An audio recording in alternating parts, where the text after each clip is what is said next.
I'm ready. Give the show a call at 330-821-1310. Good call, Meatball. Watch the Sam Bourquin Show on the AM 1310 Facebook page, the Q92 YouTube page, and on X. This is the Sam Bourquin Show on AM 1310 WDPN.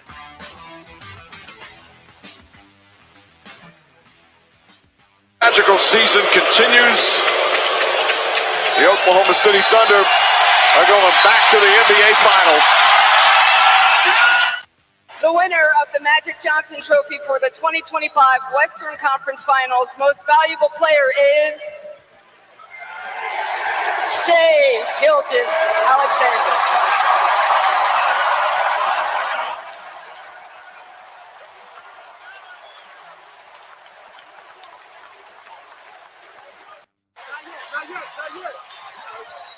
A couple years I got here, there's some really dark times in this arena, not fun times, and these fans have been by our side through thick and thin, so we appreciate them first and foremost.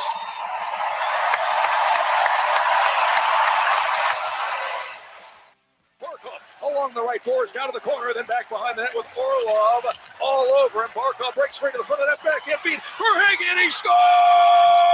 And the Panthers take a 4-3 lead with 7:39 to go in the third. The Panthers are back in front. Carter Verhaeghe upstairs. What a pass from Barkov, and the Panthers once again in front here in Raleigh.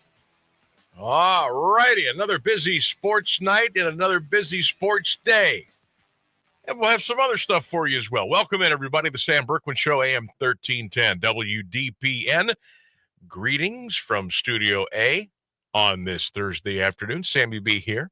Ryan Rainsberg over there. We appreciate you dialing us up today on 1310. Of course, the WDPN, the Facebook page and X page. And don't forget, you can watch and listen as well right now as we speak. A little tip of the cap to you. You can listen on our Q92 Radio Facebook page and YouTube channel. Just search that in and boom, just like John Madden would say, boom, you're right there. Lots on the docket today. We are going to talk a little Guardians baseball today on their day off. And I kind of want to put into perspective, and I had to think about this. I thought about this for a while. I didn't want to be that sports talk show host guy. How big a win was that yesterday for Cleveland? Folks, I got to tell you, that was a pretty big win for the Guardians. And I know they didn't pick up any ground on Detroit. That wasn't the point. The point was they could have got swept by the Dodgers. They ended up showing some stones, and they came back to win the game, and now they're 30-25. And I know it's only 55 of 162, 55 games in. That was a pretty big win yesterday, considering everything that's been going on, say, the last week or so. You know, you go to Detroit, you win 3 out of 4, you come home, you lay an egg on Memorial Day, you lay an egg the day after, you're down big in the third game, you come back and win. Stephen Kwan's got, I'm not going to say an injury, but he got a little issue with his wrist. We'll hear from Stephen Vogt coming up in a little bit about that. You know, some guys they're still not hitting. Vogt's messing around with the lineups, trying to find the very best 9 he can get out there, the very best 8 hitters he can put out there. That was a big win against an absolute machine in the LA Dodgers. Again, Guardians are off today. They can relax a little bit, and then they'll get ready for the Angels to come in Friday, Saturday, and Sunday. So that was a pretty big win yesterday for the Guardians. NBA. Oklahoma City, as you heard in the open, moving on to the NBA Finals, they just absolutely mollywopped the Minnesota Timberwolves last night. The game was over in the second quarter, and the Thunder are moving on to the NBA Finals. Who will they face? Well, we'll find out tonight. Maybe. Knicks and Pacers, Madison Square Garden, a little bit after 8 o'clock. Knicks win. It goes to a game 6. If the Indiana Pacers win tonight, the series is over, and we have our combatants for the 2025 NBA Finals. Now, we talked about this a little bit yesterday. I don't want to go too far off the track here because I want to continue to set the table for what we've got coming up here, including our 3-question Thursday, which I know all of you are ready for. I don't want this series to end tonight. And it has nothing to do with the Knicks or the Pacers. I don't want this series to end tonight because I don't want it to be over for TNT. This is it. Tonight could be it. No more NBA on TNT. No more Ernie Johnson. No more Chuck.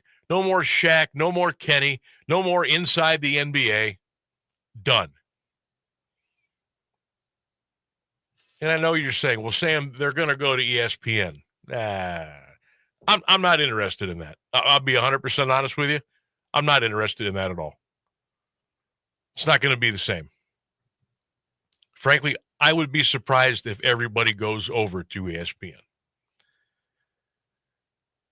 I don't want it to end. I've got my DVR already set tonight for the entire Knicks-Pacers game, and I set the DVR to keep recording 2 hours after the game is over, in case this is the last night for TNT coverage.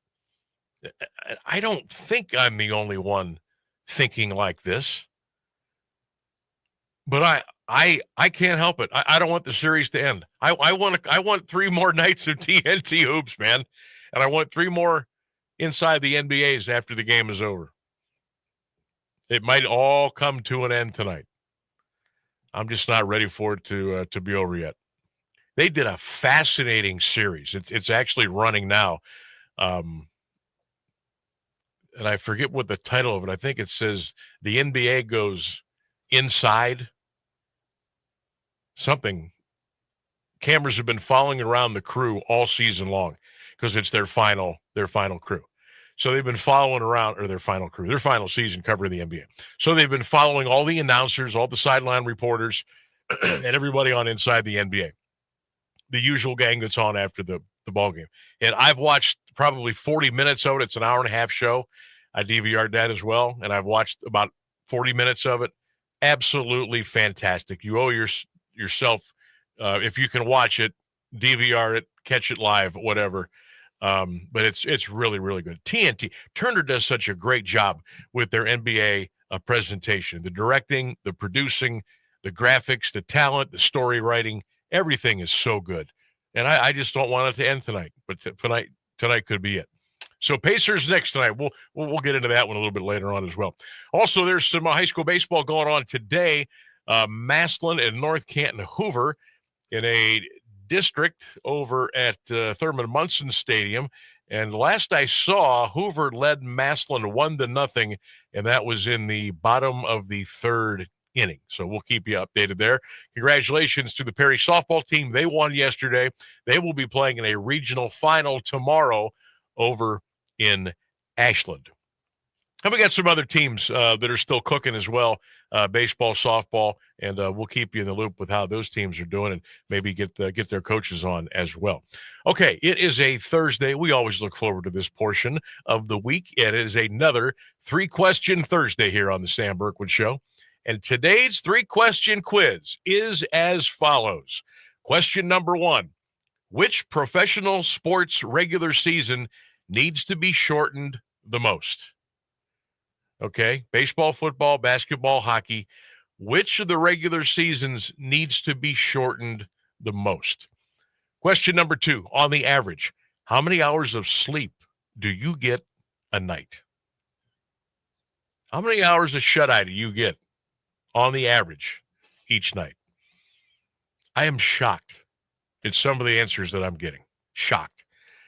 And question number 3 on the 3-question Thursday quiz. I kind of like this. This is like a double. This is a double question. What was your first ever job? And how much did you get paid? Think about that for a minute. Some of you have to maybe go back a long, long time. Some of you maybe not as much. But what was your first ever job and how much money did you get paid? That's our 3-question Thursday quiz. here on the Sam Bourquin Show, AM 1310 WDPN. You can text those answers in. Here's our text line. I'm going to do it real slow. 330-924-7088. That's our text line. 330-924-7088. You can also call the show. Call the show. I am a trained professional. 330-821-1310. Our phone number, live and local, Studio A, 330-821-1310. Want to hear from you today. If you're watching on the Q92 Facebook page or YouTube channel, you can drop some comments on there, and you can take the 3-question Thursday quiz as well. And don't forget to like and share and follow all of our social media platforms. AM 1310 WDPN on X, our Facebook page, and don't forget about the Q92 Radio Sports Facebook page and X page as well. And the reason I'm shocked at some of these answers, don't you folks like a good long night's sleep? I mean, I cannot believe how many people are texting in and commenting on our social media platforms. Oh, I get about 5 or 6 hours a night. That's not enough. Well, I should say, that's not enough for me.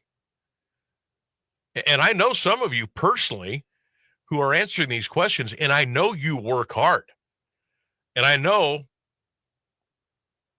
some of you are burning the candle at both ends, and you're doing this on 5 or 6 hours of sleep. Congratulations. I did that back in my teenage years, in my 20s. I need 7.5 a night.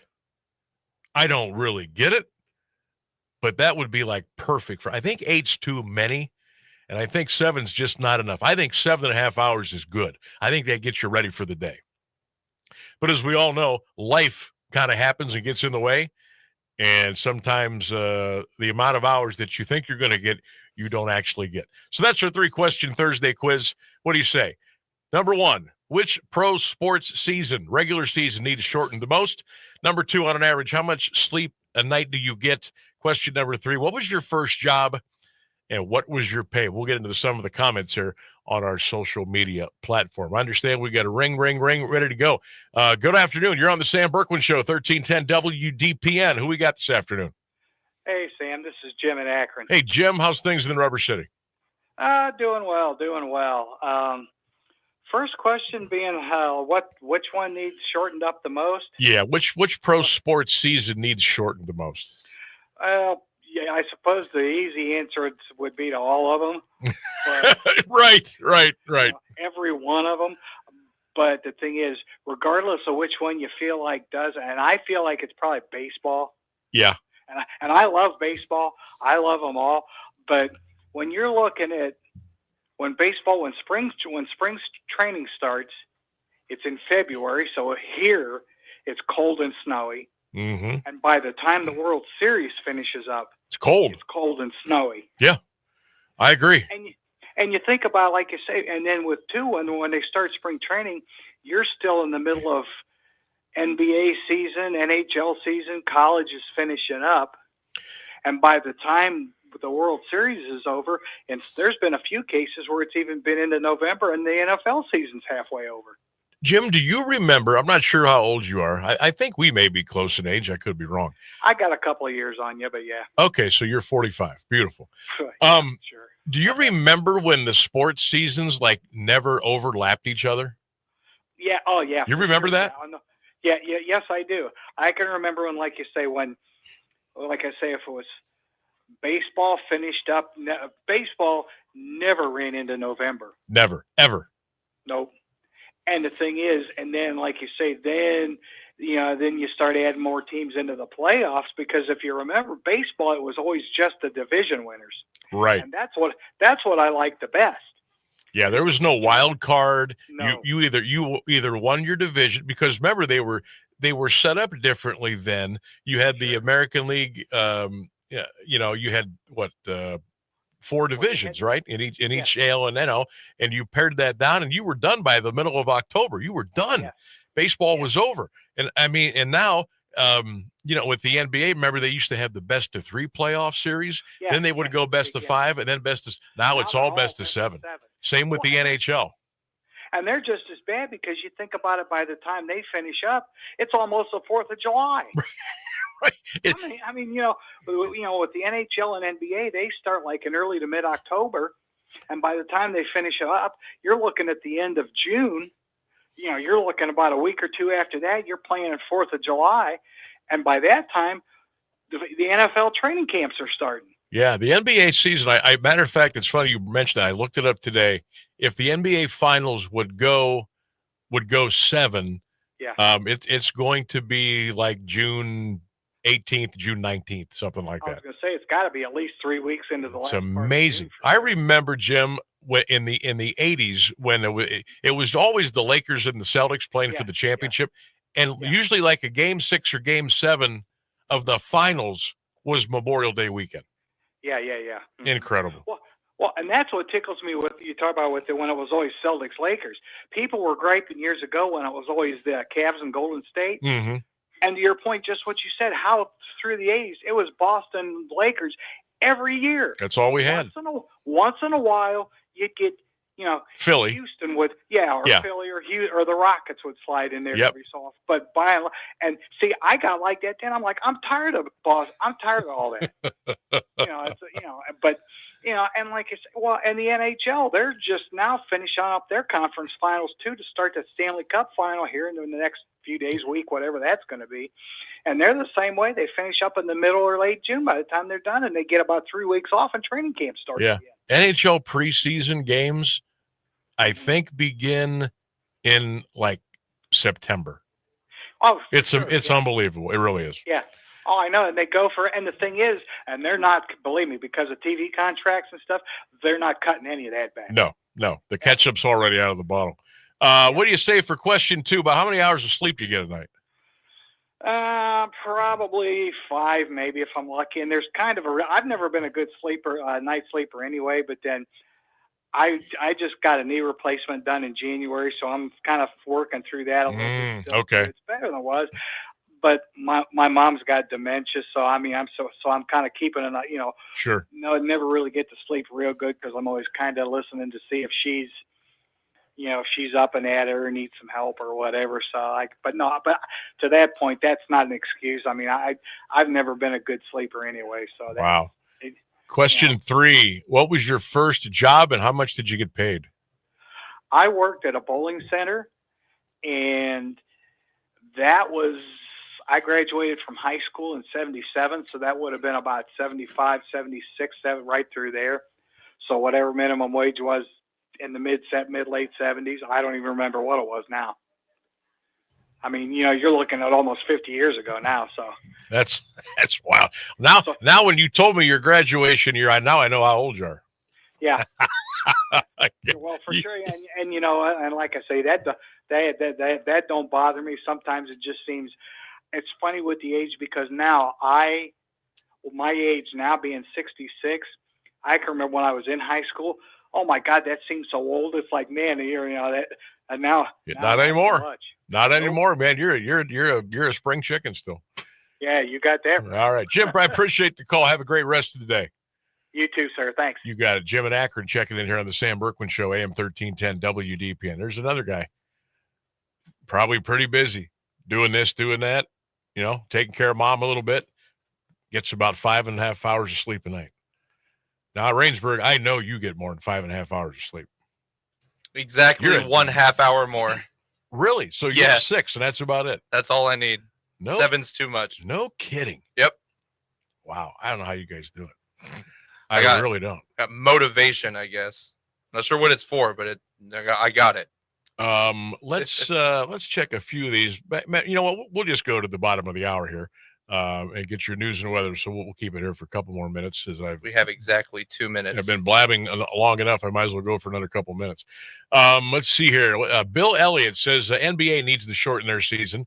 Number 2, how many hours of sleep a night? He says probably about 6.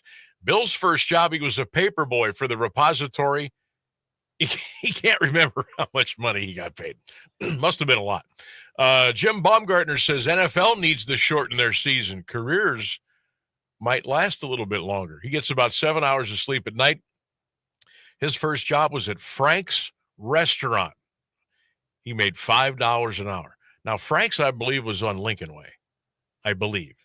Frank and Deanie Ulrich, I think, had Frank's Restaurant. I could be wrong, but I think I'm right there. Tony Confalone says baseball needs to shorten their season. Here's another one. He gets about 5 to 6 hours of sleep. Tony's first job, stocking shelves at Krause's Pizza on Amherst Road for about $2.75 an hour. He was 12 years old. Now, how did that happen? Jim Montella says baseball needs to shorten their season. He gets 8 hours. He says, I'm retired, Sammy. No schedule for me. His first job in high school, he worked at a brickyard for 2 summers. He made $2.02 an hour. Jim, thanks for checking in.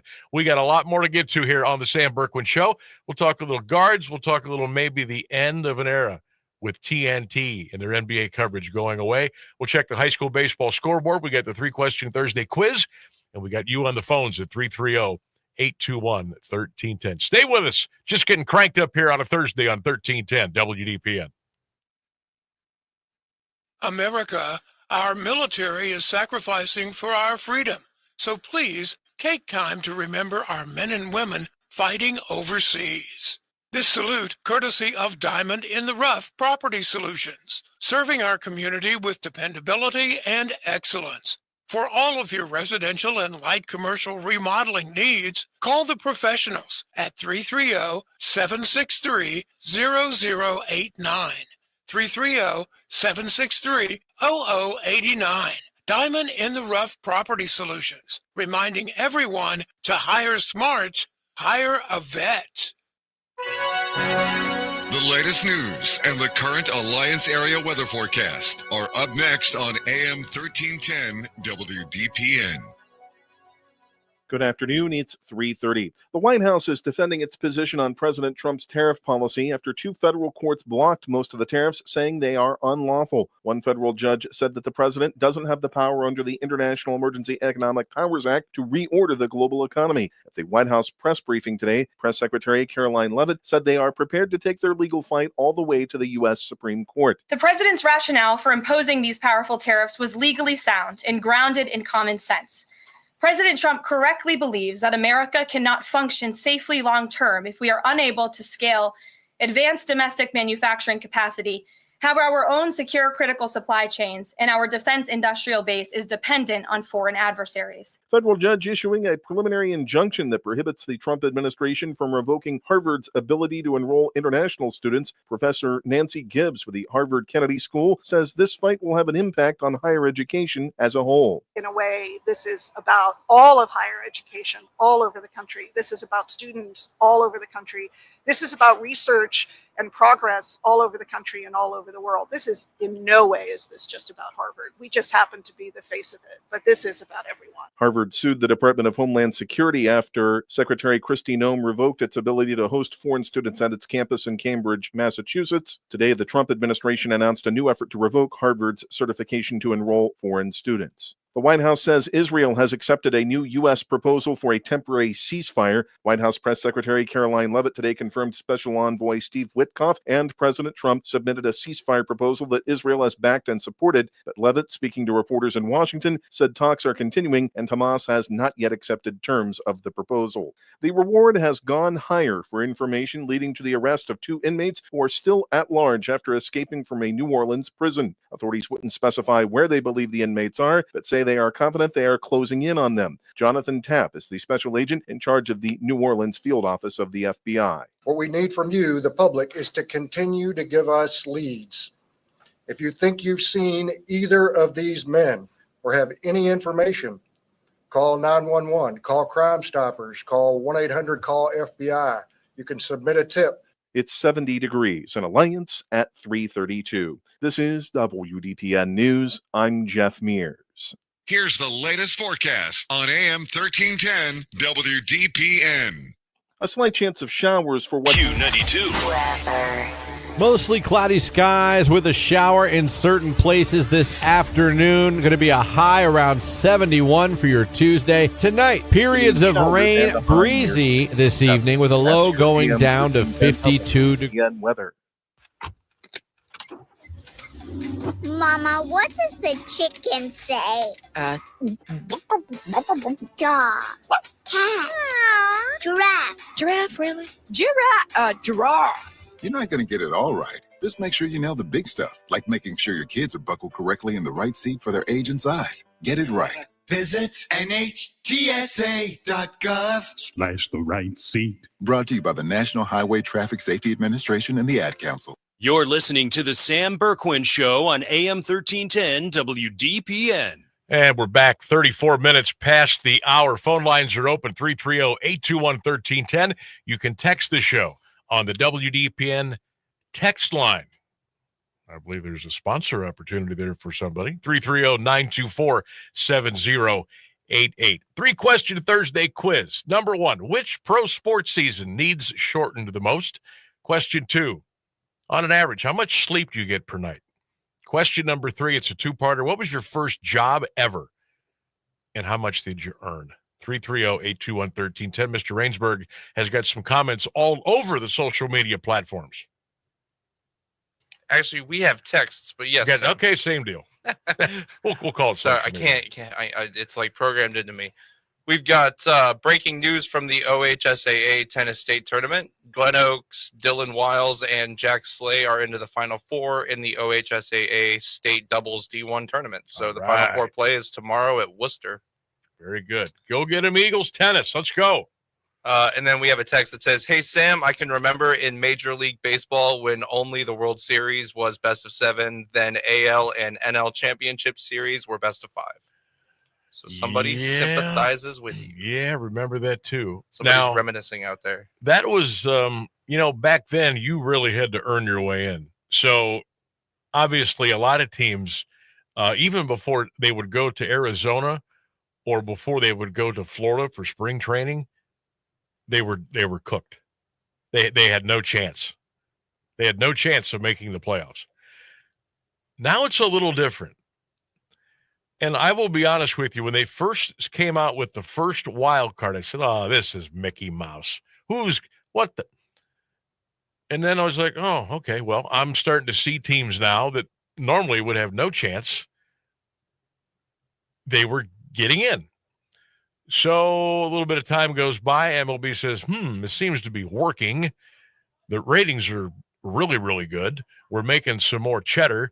Let's add another wild card to the mix. So they did. And it seems to be working as well. But yeah, way back, it was American League East, West, American League East. That was it. There was no Central Division. I mean, hell, there was like 7 or 8 teams in a division. I remember back when the Indians were in there with the Orioles, the Yankees, the Blue Jays, the Red Sox, the Brewers. I mean, they had no chance. They absolutely had no chance.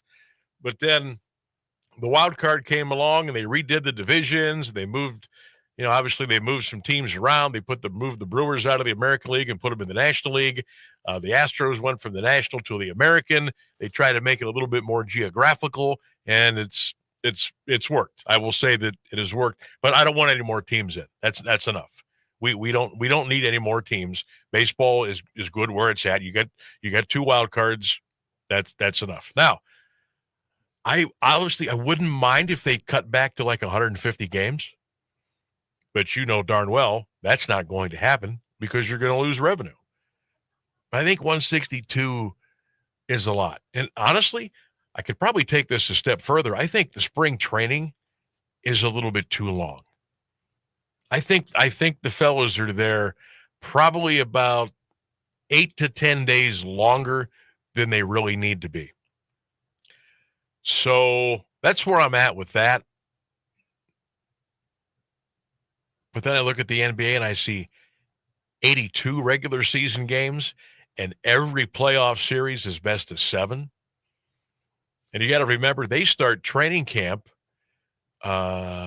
September.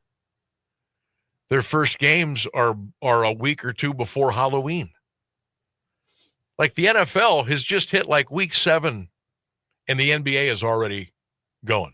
Now, the ratings will tell you, even social media participation will tell you that nobody really cares about the NBA. Nobody watches it until Christmas.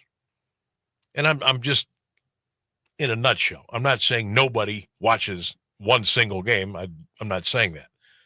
But people don't really start focusing in until Christmas. And then there's college basketball, which is not a part of our quiz here today, but I mean, you talk about a sport that goes under the radar till till about February. Like, and people used to tell me, I've had some pretty high up people in the know tell me, Sam, nobody even pays attention to college basketball until the Super Bowl is over. And I said, come on. You go back, you look at the ratings, you go back and look at some different things.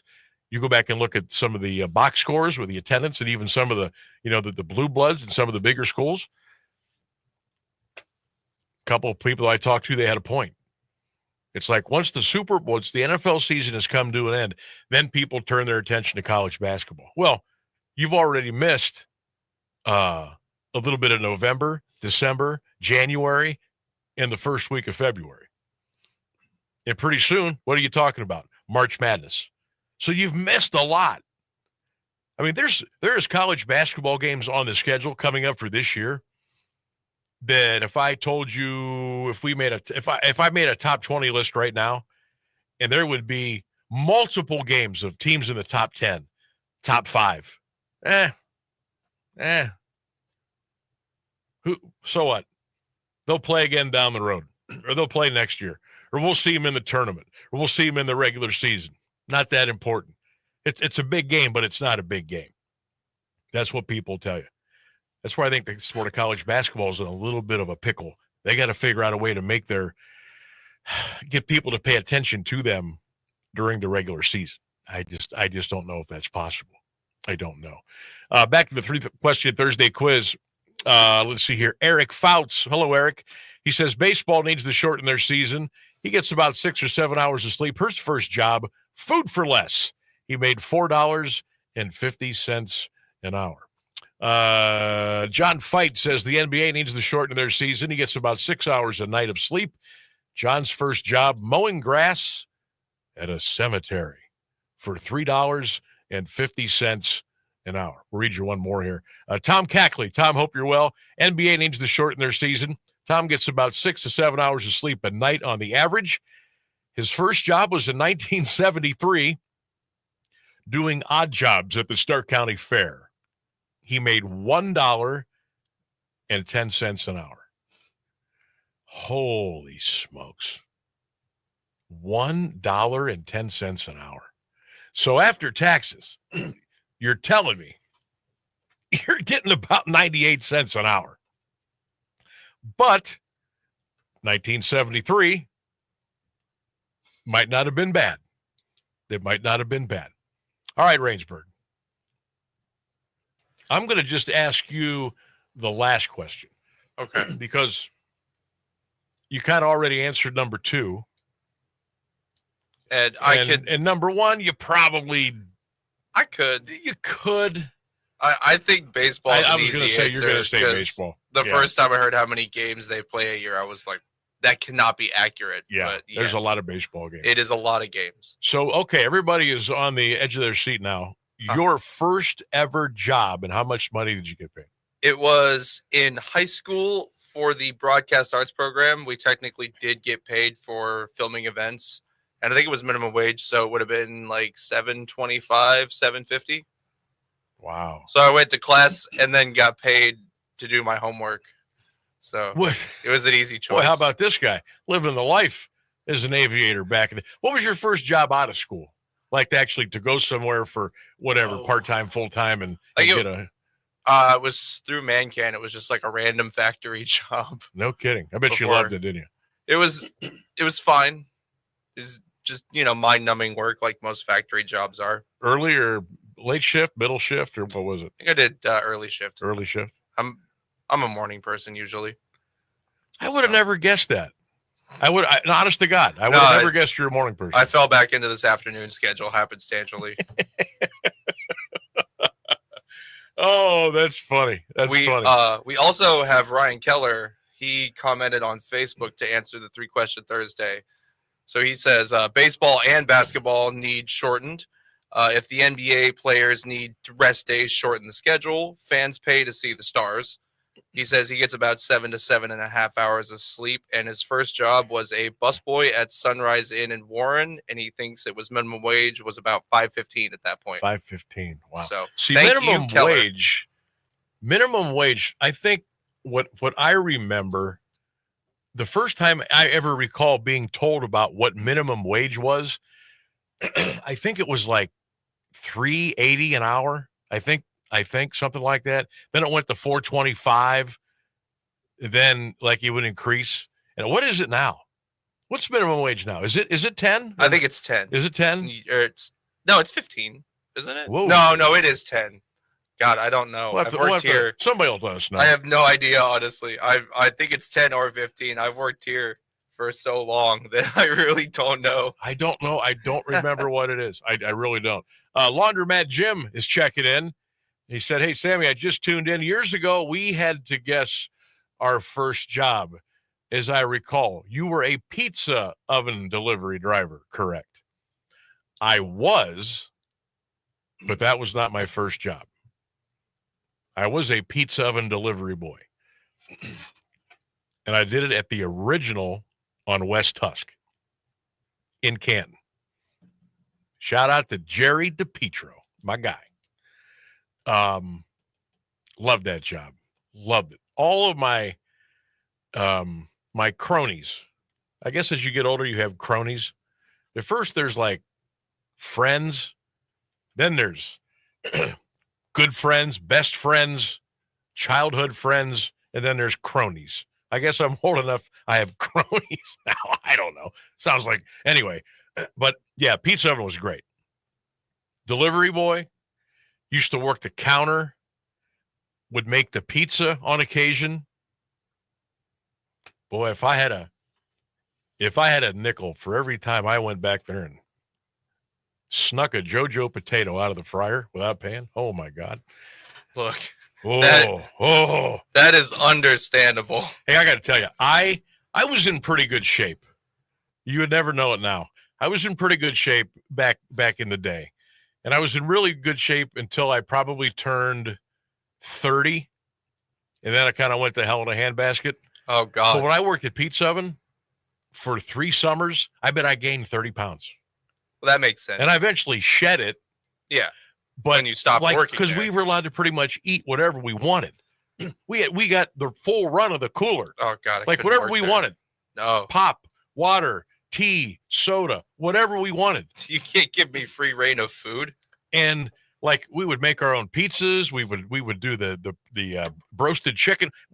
Oh my God, I'm just all right. I got to stop or I'm gonna gain another pound just talking about. All you got to do is keep talking about their JoJo's. Holy cow! I'll be in a trance. Those were so good.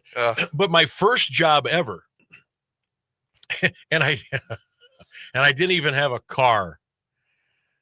This is so embarrassing. I don't care. My first job, I was a telemarketer.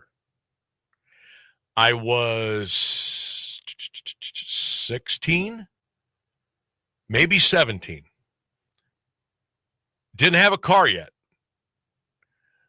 So I got on the old moped and I rode the moped to the telemarketing place, which was on Cleveland Avenue.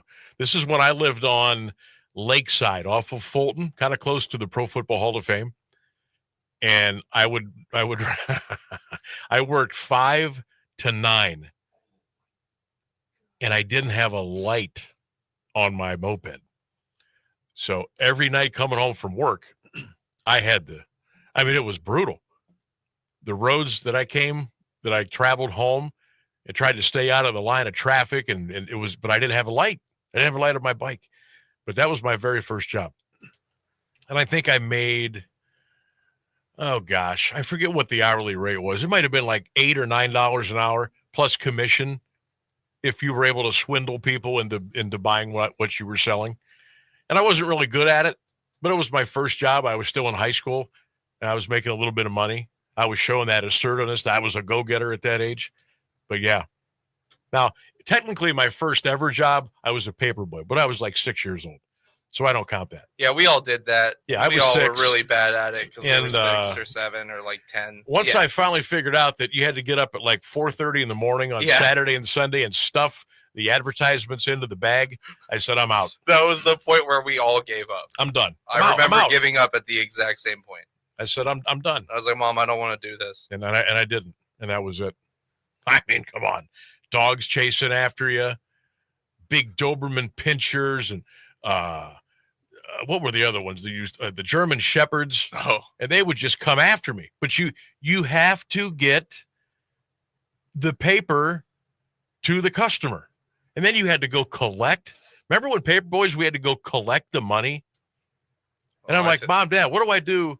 What do I tell the people with the repository if they don't have the money to pay? What am I going to do? Send Cousin Knuckles over here and beat him over the head or something? What am I supposed to do? That's what the older kids are for. Like 3 or 4 years, the teenagers, they go collect the money. The little kids distribute the papers. And people knew I was coming to collect, and they just wouldn't answer the door. I'd be out here. Hello, Mrs. Jones? Paper boy. Ding dong. Nothing. Then I would hear the, I know you're home. And nobody coming to the door. I'm like, I'm out of here. I'm going somewhere else. All right. I'm going to go to a break. Oh, real quick. I got it up on screen. Keller came in clutch for us. He said in 2025, Ohio's minimum wage will increase to $10.70 per hour for non-tipped employees and $5.35 per hour for tipped employees, which we're not going to talk about that because it's a crime. Wow. So, so for like people in the service industry and that, yeah. Did they used to work for like $2.01 an hour? I mean, I'm sure it's better than what it was. Plus their tips, but yeah. God, that's crazy. Keller, good job, man. Yes, thank you, Keller. You are always coming in clutch. Why don't you just come back to the station and bring us some food. Some pizza oven JoJo's specifically. Yes. We've uncovered a hankering. Come on now. Let's go. There's a pizza oven over there on State Street. Maybe they're listening. We're on Smith Avenue. If you want to send something over. Oh, baby. All right, let's take a break.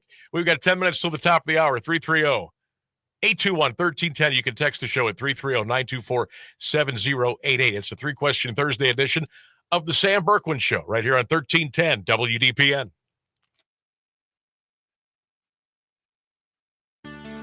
Are you ready to up your mealtime game with a beautiful new dining suite? How about your movie nights on the couch? Is more comfortable seating on your list this year? Maybe you just need a better night's rest. Whatever the case, when we spend time at home with our families, we all want quality, comfort, and names we can trust.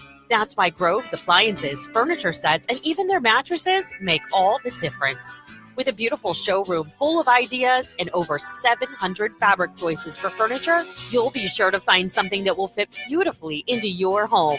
On a budget, Grove has a scratch and dent room filled with appliances with minor aesthetic blemishes that can help you replace that fridge on the fritz for a fraction of the cost. Come and see why Grove is better than big box stores. Explore your options and get to know Grove's amazing staff and stellar service team to help with all of your needs. Come see us at Grove, where it always feels like home. In classrooms across the country, chronic absenteeism is on the rise. Sophia A., grade 4, absent. Julio M., grade 6, absent. Aisha S., grade 12, absent. These absences are often due to the absence of crucial needs, like transportation, healthcare, a working computer, mental health support. The list goes on. Olivia H., absent. Preston L., absent. Chloe B., absent. The reasons why they're absent are very real, and yet the solution is someone present to help them along their path. When site coordinators from communities and schools are on hand, they connect kids to the resources they need.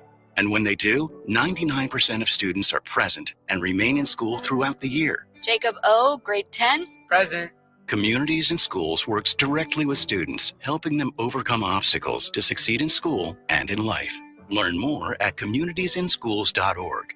Being present matters. And we're live here outside the Perez family home, just waiting for the... And there they go. Almost on time this morning. Mom is coming out the front door strong with a double-arm kid carry. Looks like Dad has the bags. Daughter is bringing up the rear. Oh, but the diaper bag wasn't closed. Diapers and toys are everywhere. Ooh, but Mom has just nailed the perfect car seat buckle for the toddler. And now the eldest daughter, who looks to be about 9 or 10, has secured herself in the booster seat. Dad zips the bag closed, and they're off. But looks like Mom doesn't realize her coffee cup is still on the roof of the car. And there it goes. Oh, that's a shame. That mug was a fam favorite. Don't sweat the small stuff. Just nail the big stuff, like making sure your kids are buckled correctly in the right seat for their age and size. Learn more at nhtsa.gov/the right seat. Visit nhtsa.gov/the right seat. Brought to you by NHTSA and the Ad Council. I'm a wife and the mother of 2 kids, and I've got a good job. Bye, Mom. See you, Mom. A pretty important job. Because of my family and my job, I really care about this neighborhood. It's a good neighborhood. Yes, there's some crime. And when I drive to work, like now, I realize that some people here don't trust the police. So the police should be reaching out to this community, and this community should reach out to the police. That's the way to make this a safer place. And when I get to work in the precinct house and put on my uniform, I can tell you as a police officer that this department is reaching out to the community, and the community is doing its part. We're building partnerships. This should be happening everywhere.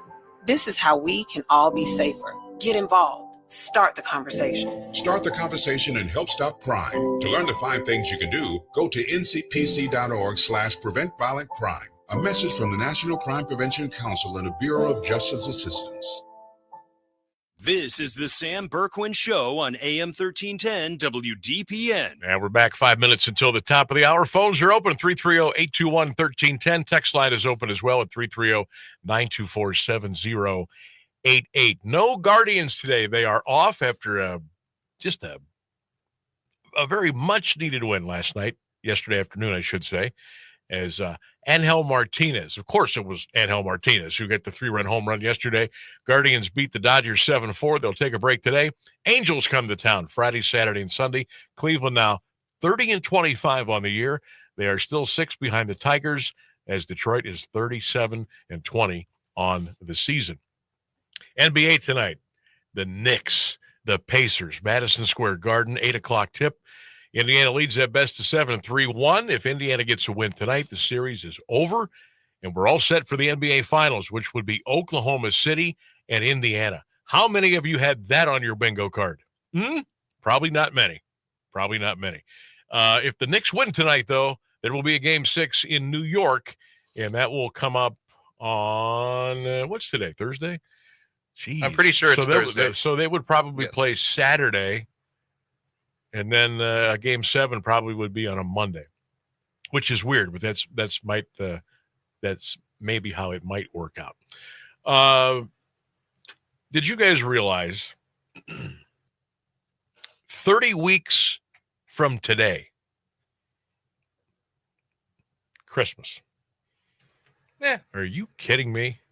30 weeks. You say, like, that doesn't sound like a lot because 30 is not a big number, but what is that? 210 days. About 210 days. Yeah, that's a third. That's 2/3 of the year. Halloween will be here soon. Yeah, football season will be here faster. 4th of July. That's going to be here in 2 days. What we got? 4th of July, Labor Day, Halloween, Thanksgiving, Christmas. And it'll still be 58 and gloomy outside, no matter what month of the year it is. That's just Ohio. I mean, seriously, it's supposed to sprinkle today again. And then I was looking at the forecast, and I'm like, well, surely we have to come out of this nonsense at some point, right? I mean, we're going to flip the calendar this weekend. We're going to be into June. I said, okay, let's take a look. So I'm looking. High tomorrow, 65, rain. Saturday, a high of 57, a low of 42. And then Sunday, we get up to 67, Monday, 77. Next Tuesday, 86. Here we go. Now we're cooking. So we only have to wait another week. How about that? I'd like to point out real quick, Sam, sorry to cut your train off, but You're Keller fine. has said tomorrow he will order pizza oven, and it's on the screen, so it's in history now. I'm just messing with you, Keller. Thank you. But we are going to do pizza oven tomorrow. He says so. Says tomorrow we'll order pizza oven. When he says we, that's a good question. What exactly is we? I'll leave some money in my I guess desk. what I'm asking is who's paying? Yeah, just save me some JoJo's. That's all I want. Because I don't have any cash. I have some cash. And I don't know how to Venmo.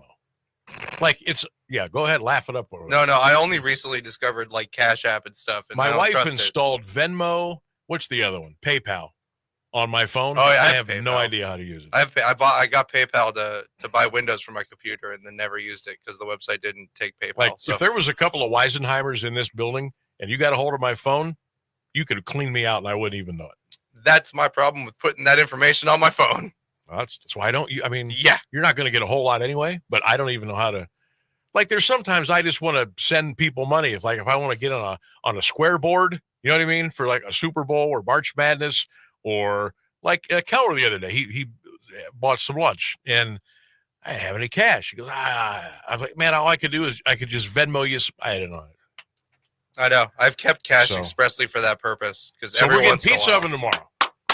I'm in. I'm getting some JoJo's tomorrow, I hope. Yeah, we got to get those too. I get here later. And I hear they have really good wings in the Colt. We might as well just do a feast. I'm not a huge fan of their pizza, if I'm being honest, but their chicken and JoJo's are incredible. What?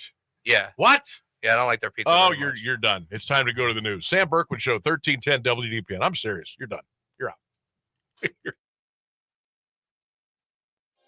An Alliance tradition for over half a century. You can always count on WDPN Alliance.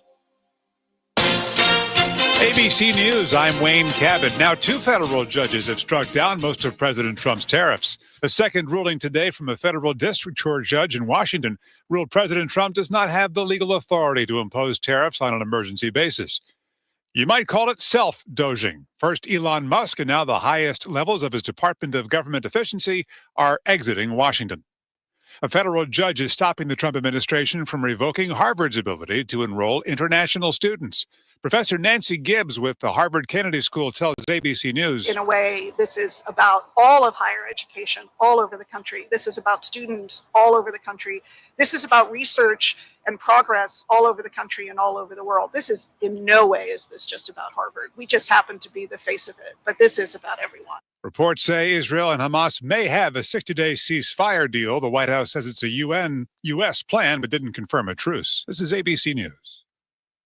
Were prohibited by. Progressive knows when you own a boat or RV, it's like you're automatically on vacation, even if you're actually a marriage counselor in the middle of couples therapy. But in your mind, you're camping in Acadia, puttering around Frenchman Bay.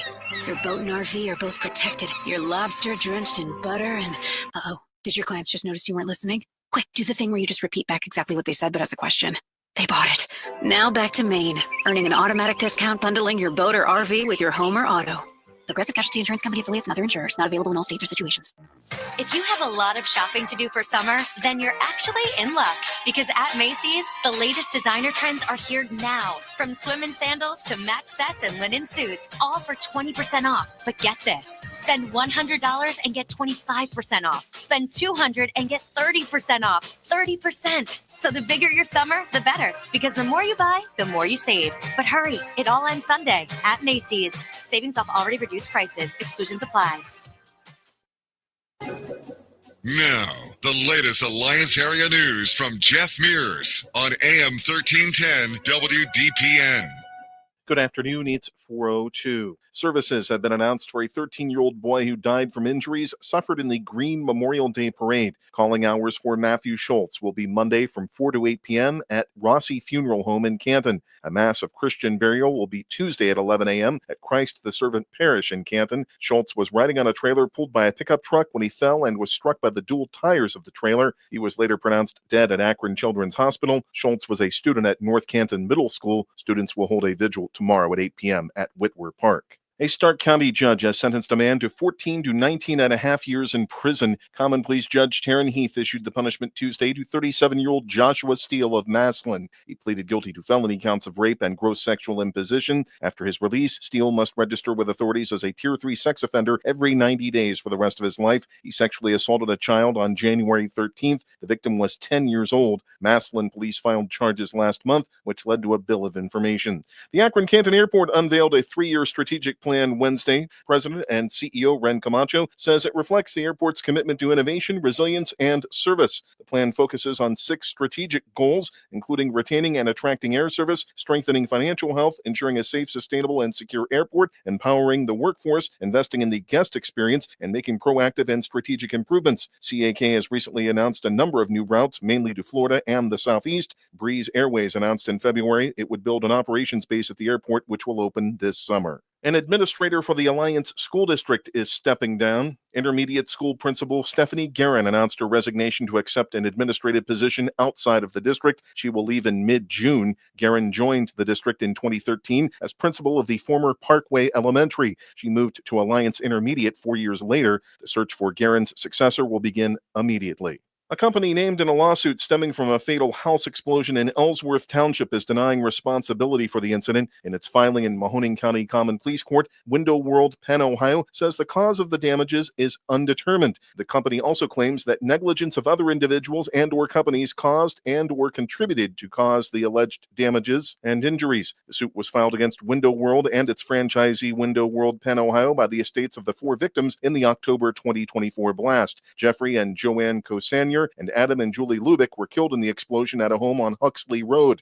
A report from the state fire marshal said a propane leak appears to be the cause. It also stated workers were at the home the day before the explosion. The suit seeks damages of over $25,000 for each of the wrongful death and survival claims. An inmate at the private prison on Youngstown's east side died Tuesday night. He was found unresponsive at the Northeast Ohio Correctional Center around 11:20 and was taken to a local hospital. Core Civic Public Affairs Manager Brian Todd tells WKBN-TV the inmate was later pronounced dead. The Ohio Department of Rehabilitation and Correction, the Highway Patrol, and the Mahoning County Coroner are investigating. A Boardman man has pleaded not guilty to possessing alleged child sexual abuse material. 42-year-old Gary Hensberger was arrested May 25th after a warrant was served by the Mahoning Valley Human Trafficking Task Force, Mahoning County Sheriff's Office, and the FBI. Investigators reportedly seized child sexual abuse material from the Matthews Road home. Hensberger was indicted by a federal grand jury on charges of receiving, distributing, and possession of child pornography. The indictment was unsealed Wednesday, transferring the charges to federal court.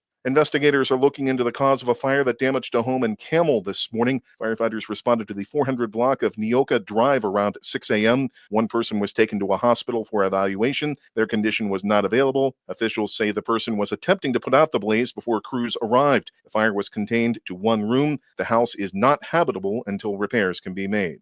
The Trumbull County Coroner's Office is awaiting toxicology results for a man found dead in Warren Tuesday afternoon. The body of 36-year-old Christopher Darby of Warren was spotted around 12:45 by children riding their bicycles across the bridge along a bike trail off Woodland Street Northeast. They told police he appeared to be injured. Investigators say there are no immediate signs of foul play. An investigation continues. A grand jury will consider charges against a Girard man. 39-year-old Shane Janetta was arrested Friday by Liberty Township Police on 2 counts of rape. Court documents say the first charge is for a person under age 13, while the second is for alleged force or threat of force. The incidents date back to 2017. Bail was set at $1 million. It wasn't revealed why the charges were not filed for the previous 8 years. Janetta is a youth softball coach in Girard. A stabbing leads to charges against a Liberty Township woman. 27-year-old Cheyenne Jefferson was arrested during an argument at a home on Lafayette Avenue in Niles Monday night. She is charged with felonious assault, vandalism, obstructing official business, and resisting arrest. Jefferson allegedly assaulted a man with a knife and scissors. He suffered a severe cut on his face and a possible broken nose. Jefferson reportedly told police the victim had pointed a gun at her while she was visiting his girlfriend. A gun was found at the scene. Jefferson had her case bound over to the grand jury Wednesday. It's 71 degrees in Alliance at 4:07. This is the local edition of WDPN News. The forecast is next, a service of Canterbury Villa of Alliance. I'm Jeff Mears. Send your loved ones to a place that cares and a place that they can trust. They'll find a place that feels like home at Canterbury Villa in Alliance. They will provide the highest level of care to their residents when it comes to skilled nursing, rehabilitation, long-term care, and Alzheimer's care. At Canterbury Villa, your loved ones become family. Located on Freshley Avenue, schedule a free visit today by calling 330-821-4000 and ask for Samantha Nutter. At Canterbury Villa, they walk the talk. Here's the Alliance Area Weather Forecast on AM 1310 WDPN. Partly sunny skies for the remainder of your Thursday afternoon. Q92. Mostly cloudy skies with a shower in certain places this afternoon. Going to be a high around 71 for your Tuesday. Tonight, periods of rain, breezy this evening with a low going down to 52 degrees. That's a look at your forecast right here on today's hit music, Q90. No matter what anybody tells you, words and ideas can change the world. I'm John Tesh, and we couldn't be happier about bringing you intelligence for your life every day. We have a room full of researchers gathering the information and ideas you need to make your life simpler and better, and to make you the smartest person in the room. Join me for Music and Intelligence for Your Life, 10 to 3, Monday through Saturday, only on AM 1310 WDPN. You heard it on the John Tesh Radio Show. Live from the AM 1310 WDPN studio, it's time for live and local sports talk. It's the Sam Bourquin Show. I'm ready. Give the show a call at 330-821-1310. Good call, meatball. Watch the Sam Bourquin Show on the AM 1310 Facebook page, the Q92 YouTube page, and on X. This is the Sam Bourquin Show on AM 1310 WDPN. Magical season continues. The Oklahoma City Thunder are going back to the NBA Finals. The winner of the Magic Johnson Trophy for the 2025 Western Conference Finals most valuable player is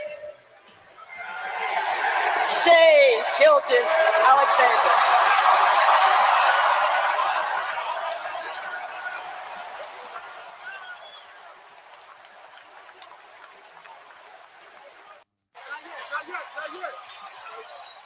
A couple years I got here, there's some really dark times in this arena, not fun times, and these fans have been by our side through thick and thin, so we appreciate them first and foremost.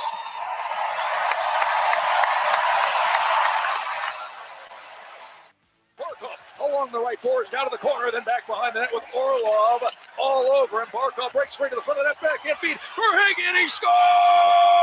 And the Panthers take a 4-3 lead with 7:39 to go in the third. The Panthers are back in front. Carter Verhaeghe upstairs. What a pass from Barkov, and the Panthers once again in front here in Raleigh. And we want to credit Florida Panthers radio. That was Doug Plagans on the call.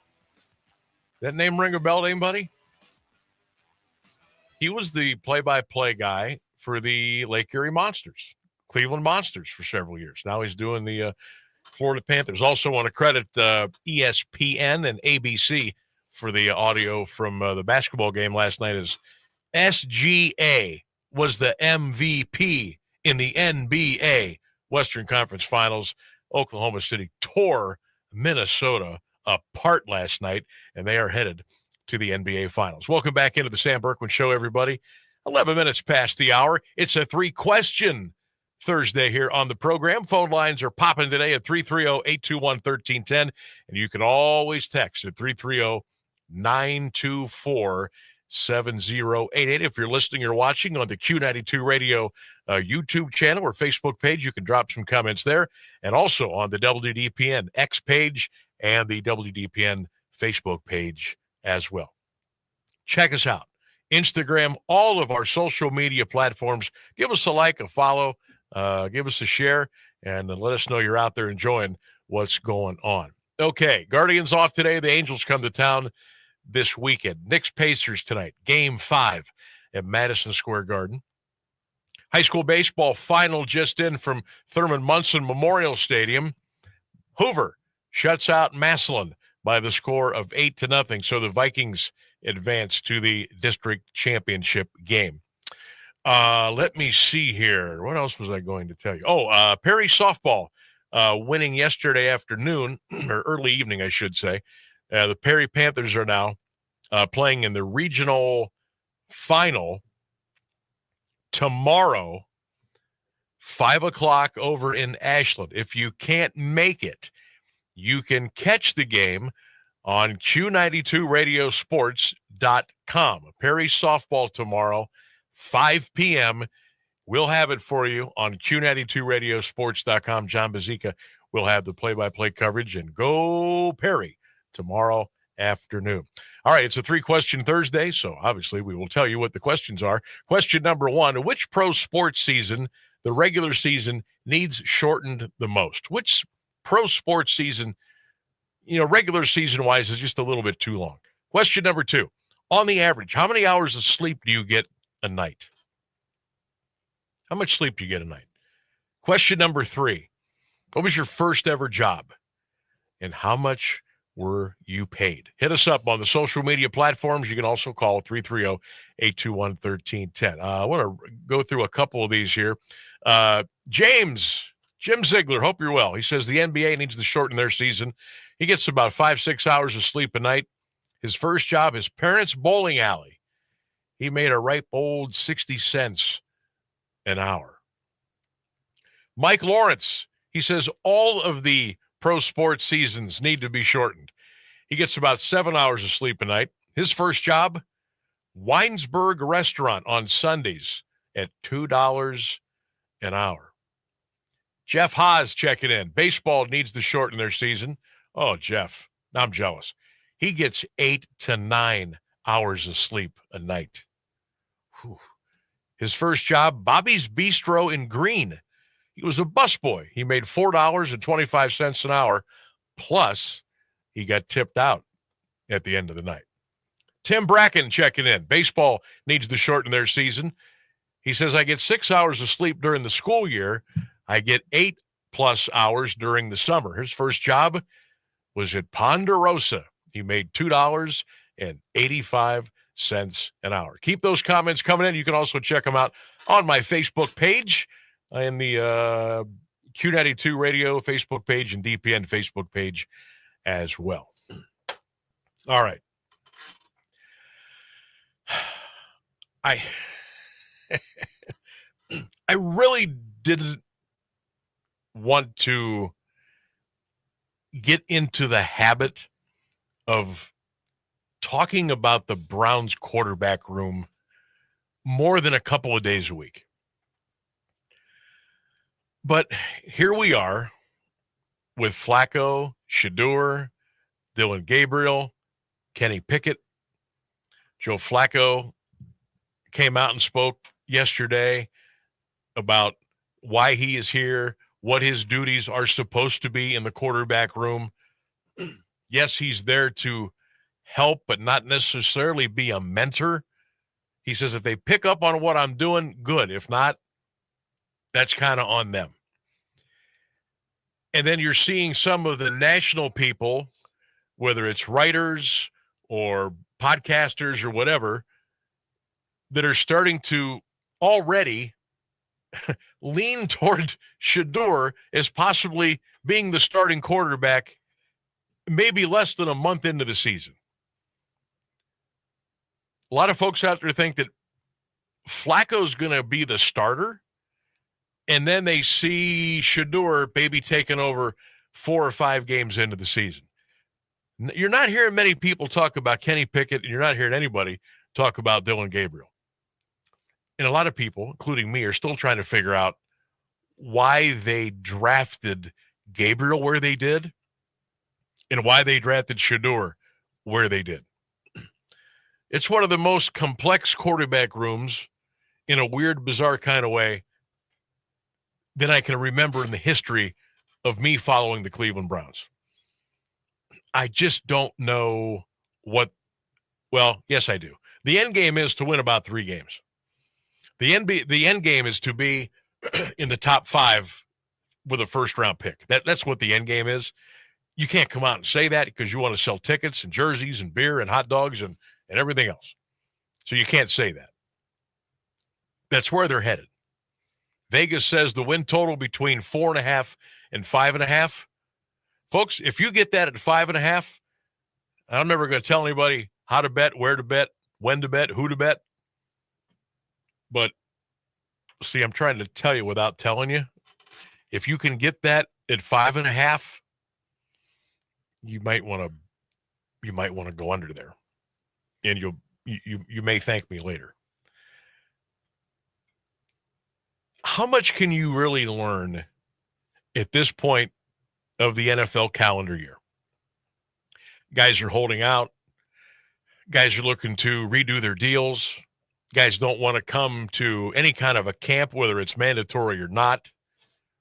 Guys want to sit out until some of the mandatory stuff is over, and then they just kind of roll in, and after about a week, all is forgiven, and we're ready to go. So you really can't learn much.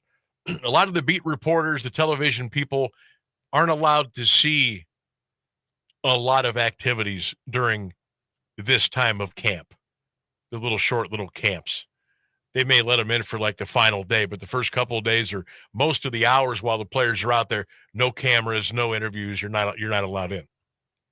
So you really only know what sort of happens to get out to the public. And at this point, when you're ready to go to June, and then everybody kind of goes away, and then they come back in for the big training camp. And even then, you don't really know a whole lot, because if you still have 4 guys in the room, I mean, seriously, how many reps are these guys getting on a daily basis? And how many of them are serious reps? And how many of them are, well, you're here. We're out here. We've got 1 million guys wandering around, so go throw to somebody. Not really serious reps, okay? Not really learning a lot. It's almost like the combine. Guys are running around in shorts and T-shirt. I mean, how much do you really learn about them being football players? Yeah, they can look fast. They can throw to air. Nobody's guarding anybody. It's a little different when the bullets, so to speak, are flying on a Sunday afternoon. But when I look at the Cleveland Browns this year, and I believe it's a go all in, full tear down to the studs. And I agree with it. And I said this a couple of weeks ago when I first started. I totally agree with how they're doing this. And for those of the people that are just hell-bent on this team's got to compete right now, they got to win 7 or 8 games or I'm going away. Or I think if A, B, C, D, E, F, G, and H happen, they could win 10. Well, you never know. Shedeur could be the diamond in the rough. Come on. This is a 3-win team, maybe 4. That's okay. You got to build assets. You got to build draft picks. The Cleveland Browns starting quarterback of the future, in my opinion, is not even on this roster. Not even on the roster. Might not be on it next year. That's how long it is. And you can say, well, Sam, but the NFL is built on parity. It's built on worst to first. It's built on a 12-loss team going to the Super Bowl. It's happened. It's happened. But you got to look at what teams that has happened for. And look at the organization. Look at the stability. Look at the ownership group. Look at the general managers. Look at the talent. That's why it happened. You're not going to have a 3 or 4 win team one year go to a Super Bowl or the conference championship game the next year if you're a bad ownership group, if you have a bad general manager, you got a lousy coach, and you don't have it's not going to happen. It can if the other dots connect. Browns, they're not in that situation. So this is going to be probably 2025, 26, 27. You know what? It's all I love the NFL. You know what this is all shaping up for? This is all shaping up The Cleveland Browns will be maybe a division contender in 2029. Maybe 2030. Oh, that's when the Dome will open. Funny how those things work out. That's where we're headed. And I call out to the most ardent, astute, prudent, passionate, long-standing Cleveland Browns fan. Not the sheep, not the blind brown fans with the brown and orange colored glasses. I'm talking about the smart, diehard Cleveland Browns NFL football fans. You know this is the way it's going to go. It's going to be a while. It's going to be a while before you even start to think about winning a division, before you even think about maybe getting a wild card or hosting a playoff game. That's just the way it's going to be. I'm okay with it because it's been so bad for so long. Now I think they're finally realizing this is the way we have to do it. It's going to be a long, arduous process. And then in 2028, 2029, to see where you are. I know it seems like a long time, and for some of you, maybe it is. But the way the Browns are now, and you look at the upper echelon of the NFL, that's how far away they are. That's how far away they are. You agree? I probably can't agree with that statement. It seems like they're trying to build something, and building anything doesn't happen quickly. They've never gone about trying to rebuild the right way.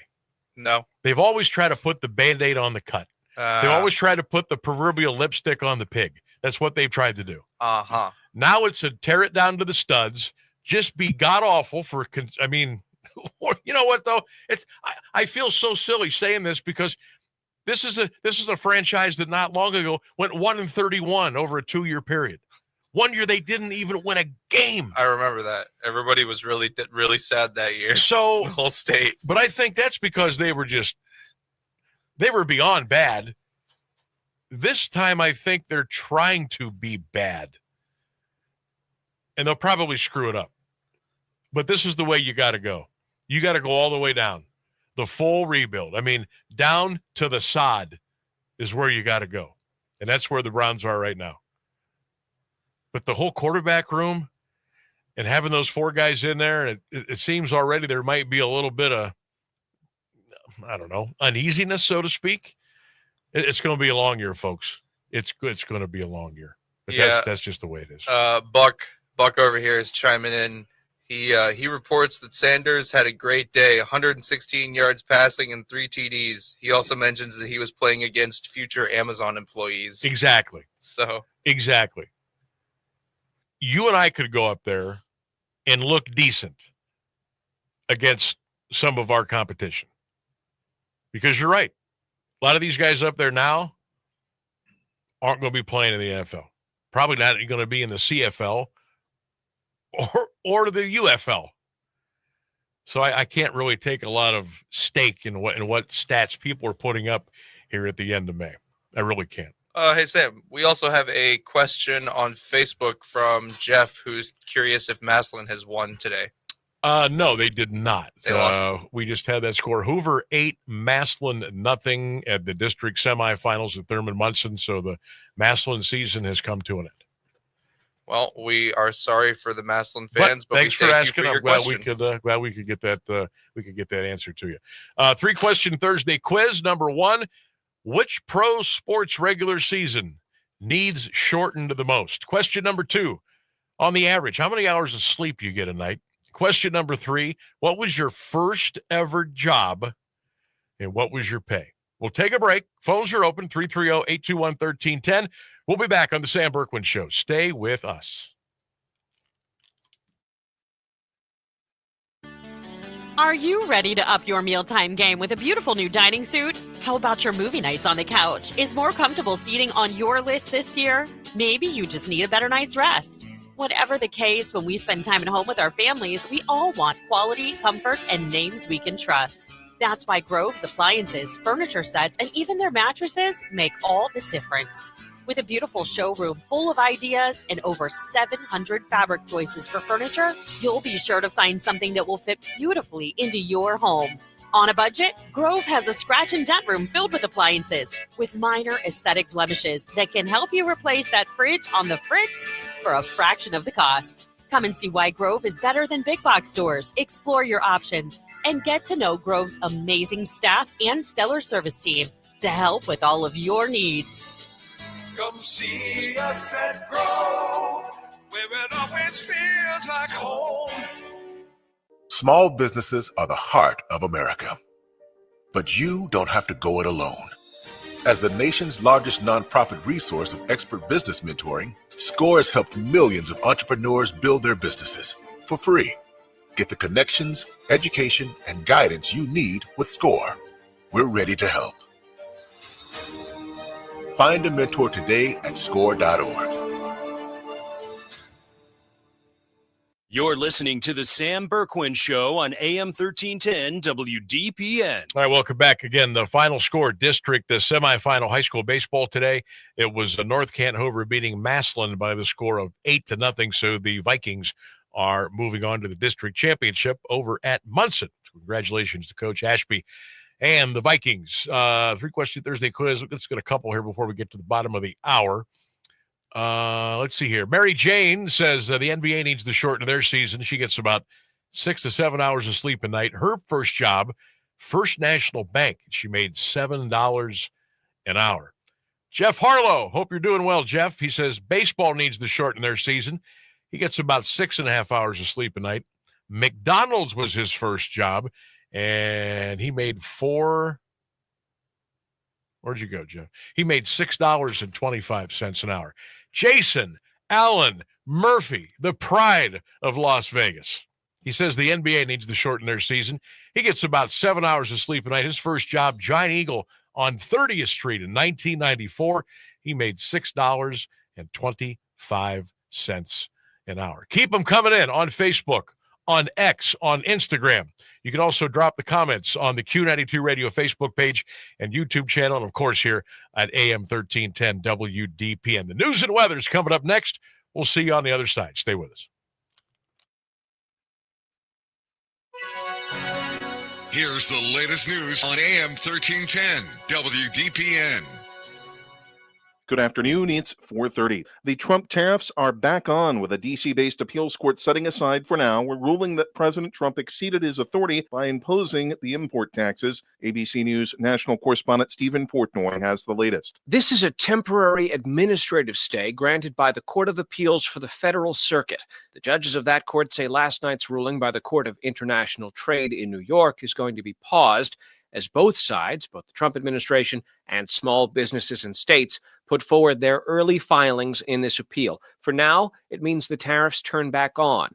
Separately, a D.C.-based district court judge has also ruled against the tariffs, but he has stayed his ruling for 2 weeks to allow for an appeal of that decision. The White House is thanking Elon Musk for his federal workforce slashing efforts, but also insisting that the work to shrink the size of government will continue without him. White House Press Secretary Caroline Leavitt told reporters today, "We thank him for his service." She says many of Musk's staffers have become political appointees across the government, and that surely the mission of DOGE will continue. Trump is not naming a new head of the initiative. Asked about Musk questioning whether a White House-backed proposal approved by the House would really reduce federal deficits, Leavitt insisted that the bill would ultimately save taxpayers money. A federal judge today extended an order blocking the Trump administration's attempt to bar Harvard University from enrolling foreign students. Judge Allison Brose extended the block she imposed last week with a temporary restraining order on the government action. Harvard sued the Department of Homeland Security Friday after Secretary Kristi Noem revoked its ability to host foreign students at its campus in Cambridge, Massachusetts. Desperation continues in Gaza as civilians attempt to get humanitarian aid that is trickling in. Meanwhile, the White House says a ceasefire deal has been drafted and that Hamas has yet to respond. White House Press Secretary Caroline Leavitt at the White House press briefing today. Special Envoy Witkoff and the president submitted a ceasefire proposal to Hamas that Israel backed and supported. Israel signed off on this proposal before it was sent to Hamas. I can also confirm that those discussions are continuing, and we hope that a ceasefire in Gaza will take place so we can return all of the hostages home, and that's been a priority from this administration from the beginning. Inside the Gaza Strip, Palestinians described more scenes of chaos today at an aid distribution hub established by a new Israeli and U.S.-backed foundation. Experts say a nearly 3-month Israeli blockade has pushed Gaza's population to the brink of famine. It's 71 degrees in Alliance at 4:32. This is WDPN News. I'm Jeff Mears. Now, the Alliance Area Weather Forecast on AM 1310 WDPN. Q92. Mostly cloudy skies with a shower in certain places this afternoon. Going to be a high around 71 for your Tuesday. Tonight, periods of rain, breezy this evening with a low going down to 52 degrees. That's a look at your forecast right here on today's hit music, Q92. And fall entering or exiting a tub? SafeStep walk-in tubs can transform your bathtub from an area of concern to a calming refuge. Call them today at 1-800-498-2098 and save $1,600. SafeStep walk-in tubs and showers are proudly made in Tennessee and offer an ultra-low step-in, avoiding that difficult climb over a traditional bathtub wall. They also offer a variety of therapeutic benefits that may help soothe your aching muscles and joints, increasing your mobility, boosting your energy, and improving your sleep. SafeStep walk-in tubs are designed to easily fit your existing tub space and are often installed in as little as one day. Just dial 1-800-498-2098 today to save $1,600 and receive a free shower package. That's 1-800-498-2098 for a free no-obligation consultation and to save $1,600. SafeStep walk-in tubs. Safety never felt so good. Get on board.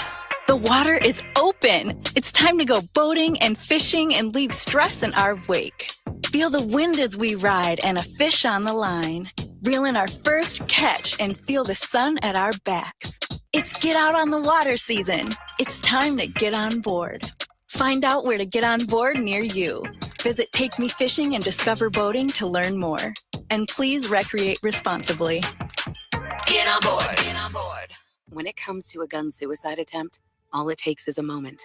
Heather and I had an argument just like any other couple. I was lost. I had snapped. I had a gun and I was going to take my own life. Heather helped me realize that there was still a life to live for the better of myself, my family. My weapon is now safely put away. A moment of crisis can happen to anyone. Store your guns, locked, unloaded, and away from ammo. Hear more safe stories at endfamilyfire.org. Brought to you by Brady and the Ad Council. This is the Sam Bourquin Show on AM 1310 WDPN. Welcome back to the Sam Bourquin Show. We are rolling this afternoon here on AM 1310 WDPN, streaming live all over the world. AM 1310 WDPN.com. You can also check us out on the WDPN X page, the Facebook page. And don't forget, you can watch and listen as well on the Q92 Radio Sports Facebook page and YouTube channel. It is a 3-question Thursday quiz. Here we go. Question number 1. Which pro sports regular season needs to be shortened? Which one? Which one needs shortened the most? Number 2, how much sleep do you get a night?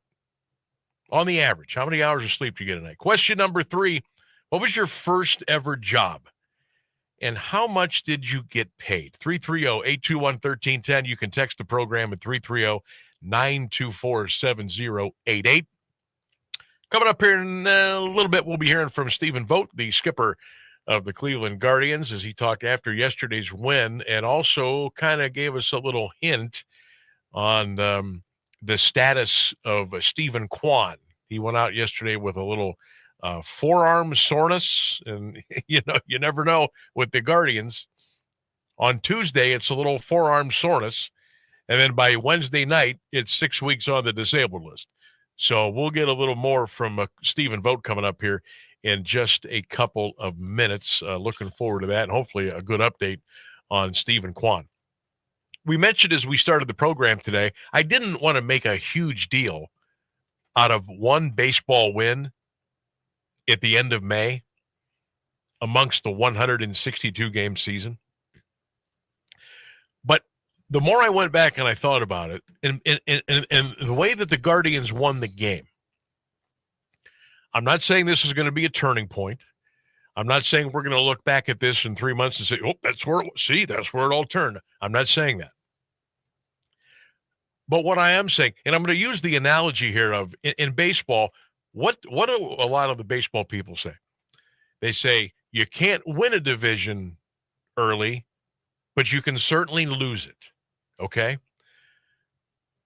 So before the game started yesterday, the Guardians were 29-25. They were 6 out behind Detroit in the division. Tigers were playing really good ball.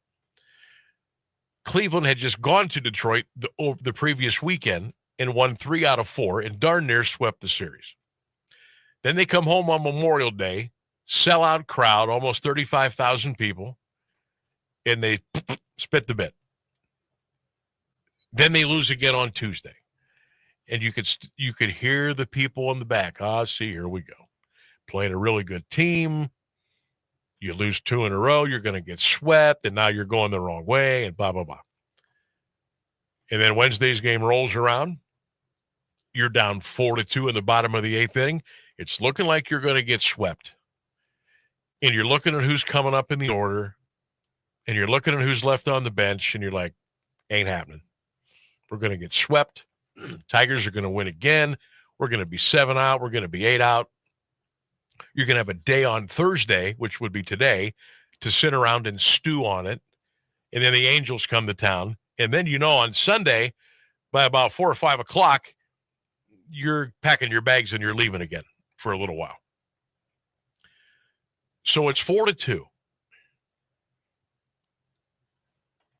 And Angel Martinez strolls up to the plate. Okay. Guardians tie the game at 4 before they get 2 on and Martinez comes up. So they were down 4-2. They tied at 4-4. Kind of sets the stage. Nobody at Progressive Field thought that Angel Martinez was going to rip a 3-run home run at the bottom of the 8th inning off the Dodger bullpen. That was the first thing. That was the whoa. That was the whoa moment of the day. And then we close it out in the 9th inning. It could have really went sideways. How many games over the years, the decades, have we watched our teams pull one out late or go ahead late only to give it up the following inning or the following quarter? That could have happened. Imagine what a punch to the gut that would have been, okay? You're down 4-2 in the 8th. You get 5 to take the lead, and then you turn around and cough it up in the 9th and blow it. That didn't happen. So you get the win. You got a big 3-run home run. You got your 30th win on the year. You stayed 6 out in the division.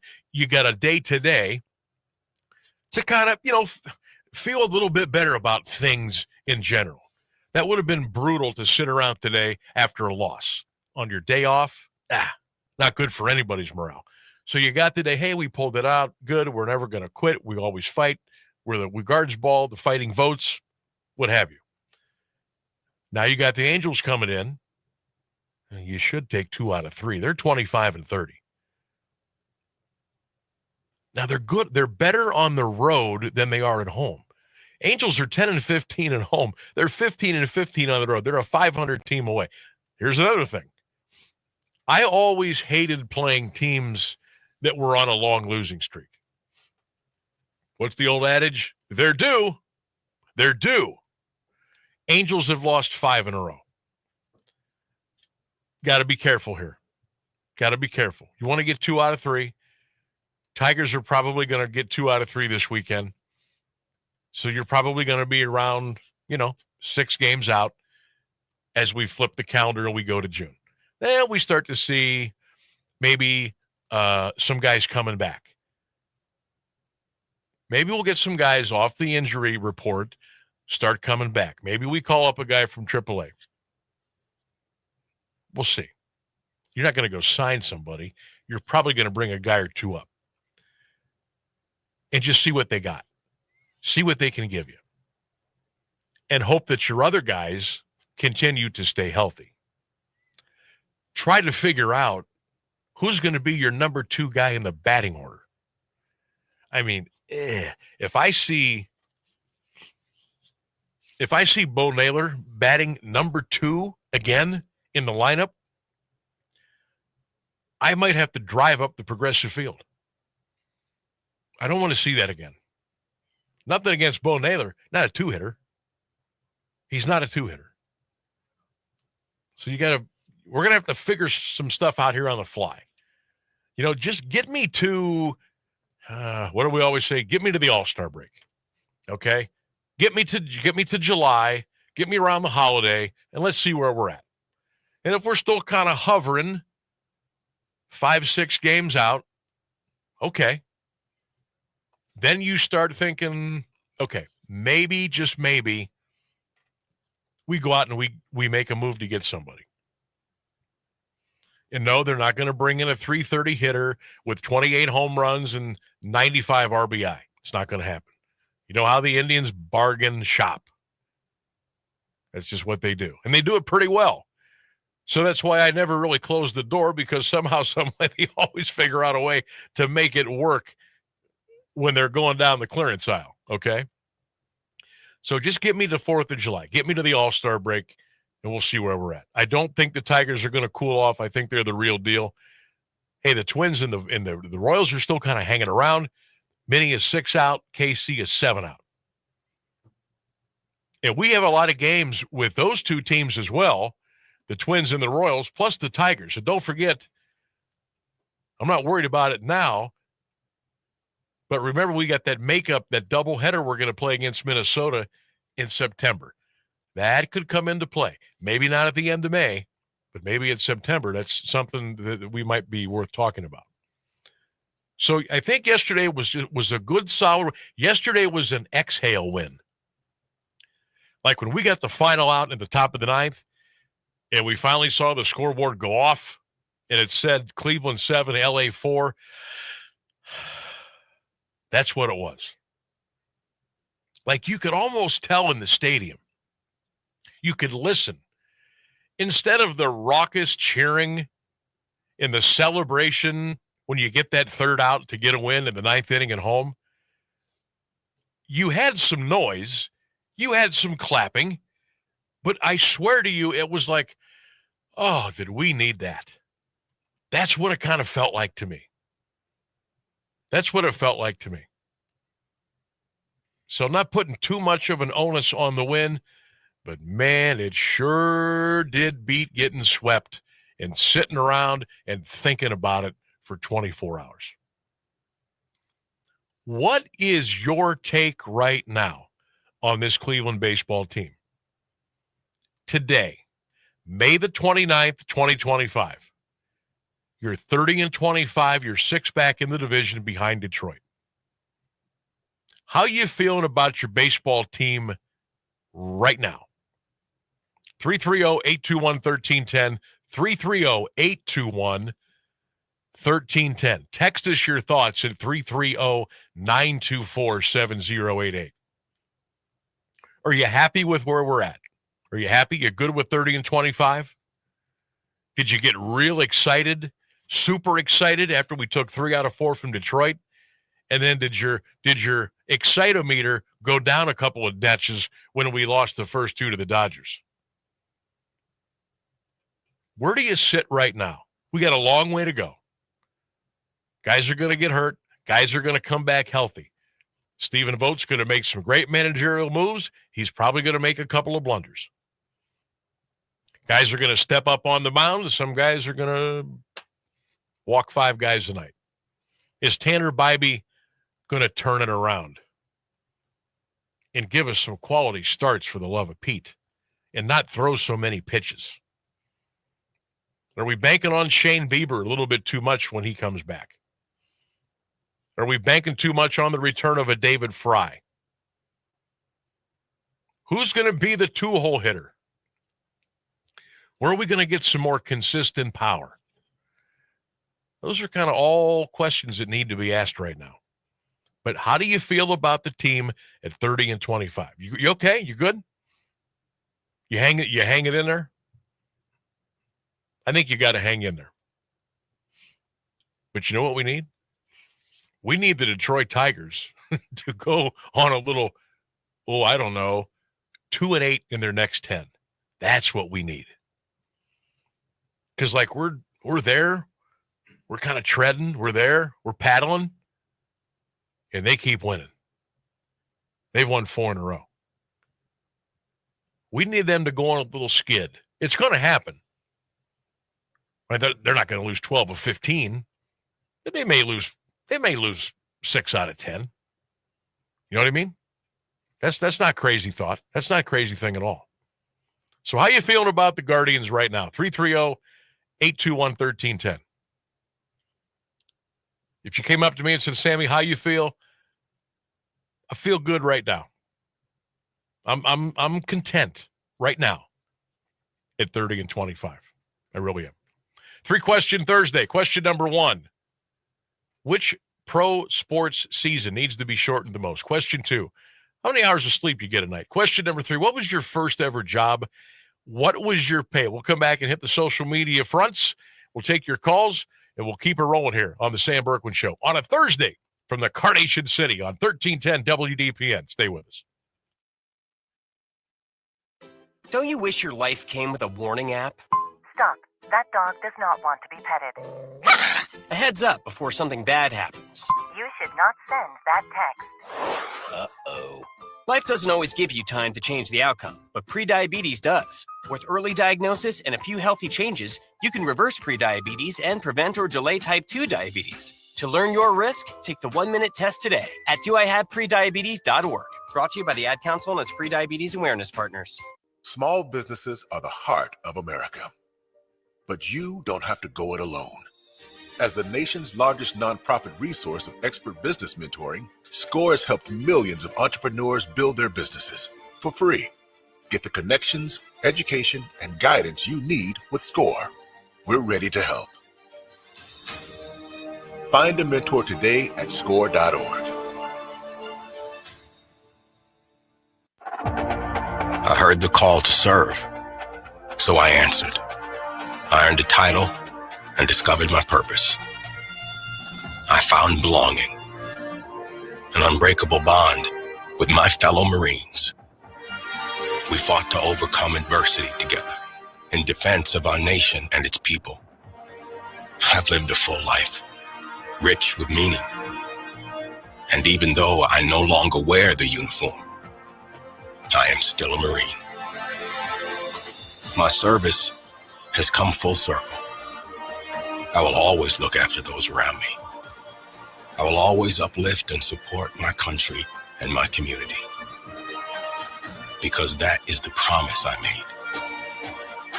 That is what it means to be a Marine. Semper Fidelis. Always faithful, always Marine.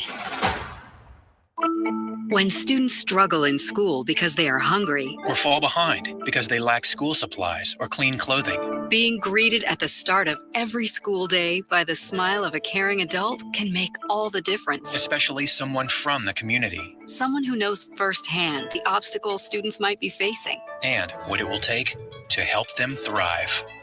At Communities in Schools, our site coordinators surround students with a community of support and remain by their side To ensure that they have everything they need to engage in learning, and succeed in school and in life, access to technology, learning materials. and even one-to-one mentor support.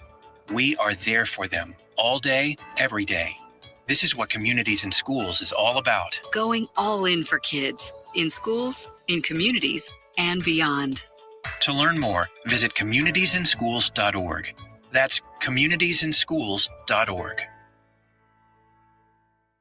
This is the Sam Bourquin Show on AM 1310 WDPN. All right, we got about, what do we got here? 4:51. We got about 8-9 minutes before we get to the top of the hour with all your news and weather here on AM 1310 WDPN. Thanks for hanging out with us today. Matter of fact, make this an appointment listening place for you and your friends and your family and your coworkers and your colleagues, and make it for the entire day. We get you running up and early in the morning, Rex in the mornings at 6 a.m., playing some great music, throwing some entertainment tidbits out there. And you've got John Tesh from 10 until 3. Real cool show. I mean, a great blend of information, fun facts, and some great tunes. All right, that's from 10 until 3. And then we come on in here from 3 until 6 and deliver the Sam Bourquin Show right here on AM 1310 WDPN. Okay, I want to keep you baseball fans updated here. Massillon and Hoover played a district semifinal, Division II at Thurman Munson Stadium today. Hoover beats the Tigers by the score of 8-0. Tomorrow, softball. The Perry Panthers are playing for a regional championship over at Ashland.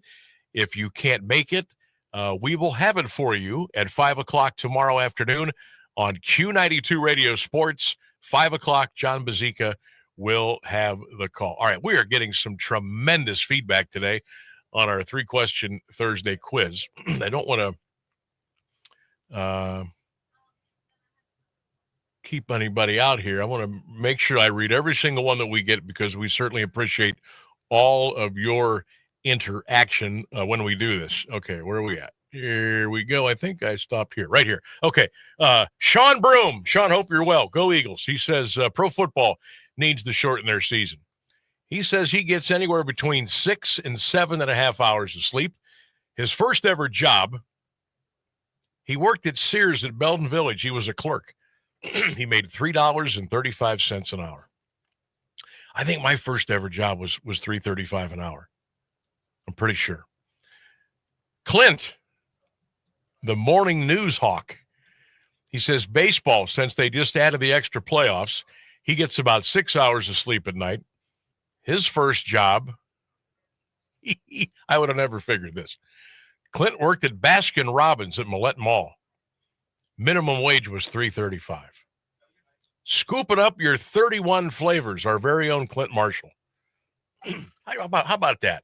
How'd you like to walk into a Baskin Robbins and our guy Clint is back there with the apron on, the gloves, the hat? Didn't they wear not funny hats, but didn't Baskin Robbins, didn't you wear yeah, they were kind of goofy looking hats. And he's got the big scooper. And you walk in and Clint says, "Can I help you? Give me a double scoop of chocolate marshmallow fudge. Coming up." Clint gets the scooper in there. And how's that look? All right, give me a double. All right, is that good? Okay, there you go. Now, I wonder what it costs to get a double scoop of ice cream at Baskin Robbins back then. I wonder what they were charging for that back then. Oh, I forgot. Clint would probably have to say, would you like a sugar cone or a regular? I don't even think they had waffle cones back then. That had to be a highlight of the day for somebody. That's a sad world I don't want to live in, Sam. A world without waffle cones. I'm not a big waffle cone guy. You believe I'm not. I love sugar cone and a regular. I'm fine. Waffle cone to me it's too much. It's too much nonsense. It is. You've never had a good one then. I just can't. Matt Bessler. Matt, hope you're doing well. The pride of the Polar Bears. He says, don't shorten any of the seasons. Not necessary. He gets about 5 to 6 hours of sleep. His first job, Jackson Grounds Crew during the summer after graduation. Doug Kreiner says, Sammy, NBA's got to shorten their season. He gets 7 hours of sleep at night. His first job, how about this? He worked at Gulia Music for $4.50 an hour. Lori, NBA needs to be shortened. 7 hours of sleep. She worked at Mickey D's for $3.35 an hour. We got time for a couple more here. Matt Kirkbride, hope you're well. Baseball needs to shorten their season. Matt gets about 5 to 6 hours of sleep. And he worked as a paper boy at the repository. He said he didn't make much. Now I got to share a story about Matt. As some of you know, most of you probably don't know, this past school year, I was a sub in the Perry local school district. And I didn't teach. My God, nobody wanted that. But I would substitute as a study hall monitor, a teacher's aide, wherever they needed me to go. I did. And I worked at the Perry High School. I would sub at the elementaries, the junior highs like Watson.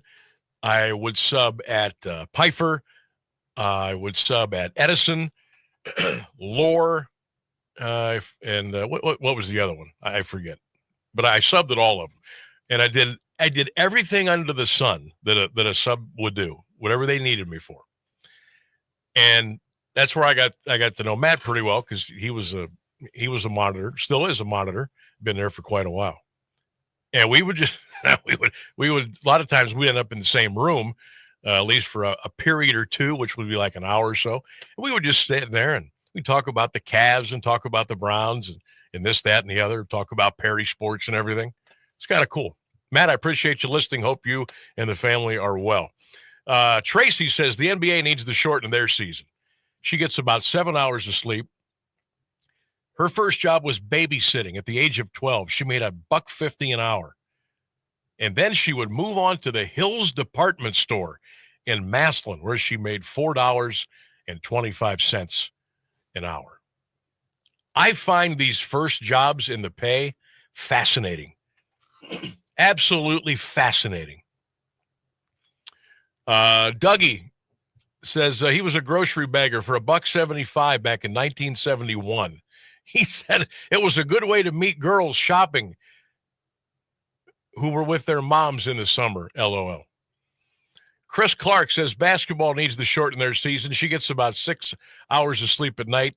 She worked at A&W Root Beer. She made $1.65 an hour. Just fascinating. I told you my first job. I was 6 years old. I was a paper boy. That didn't last long because I got tired of being chased by dogs, and I quit. I quit. And then I was a telemarketer when I was like 16, 17, didn't have a car yet. So I rode my moped to work. And then about 2 or 3 months into it, which was starting to be at the end of fall into winter, my light went out. So I was driving this moped around in the dark, coming home at like 9:30 at night. Yeah, that was fun.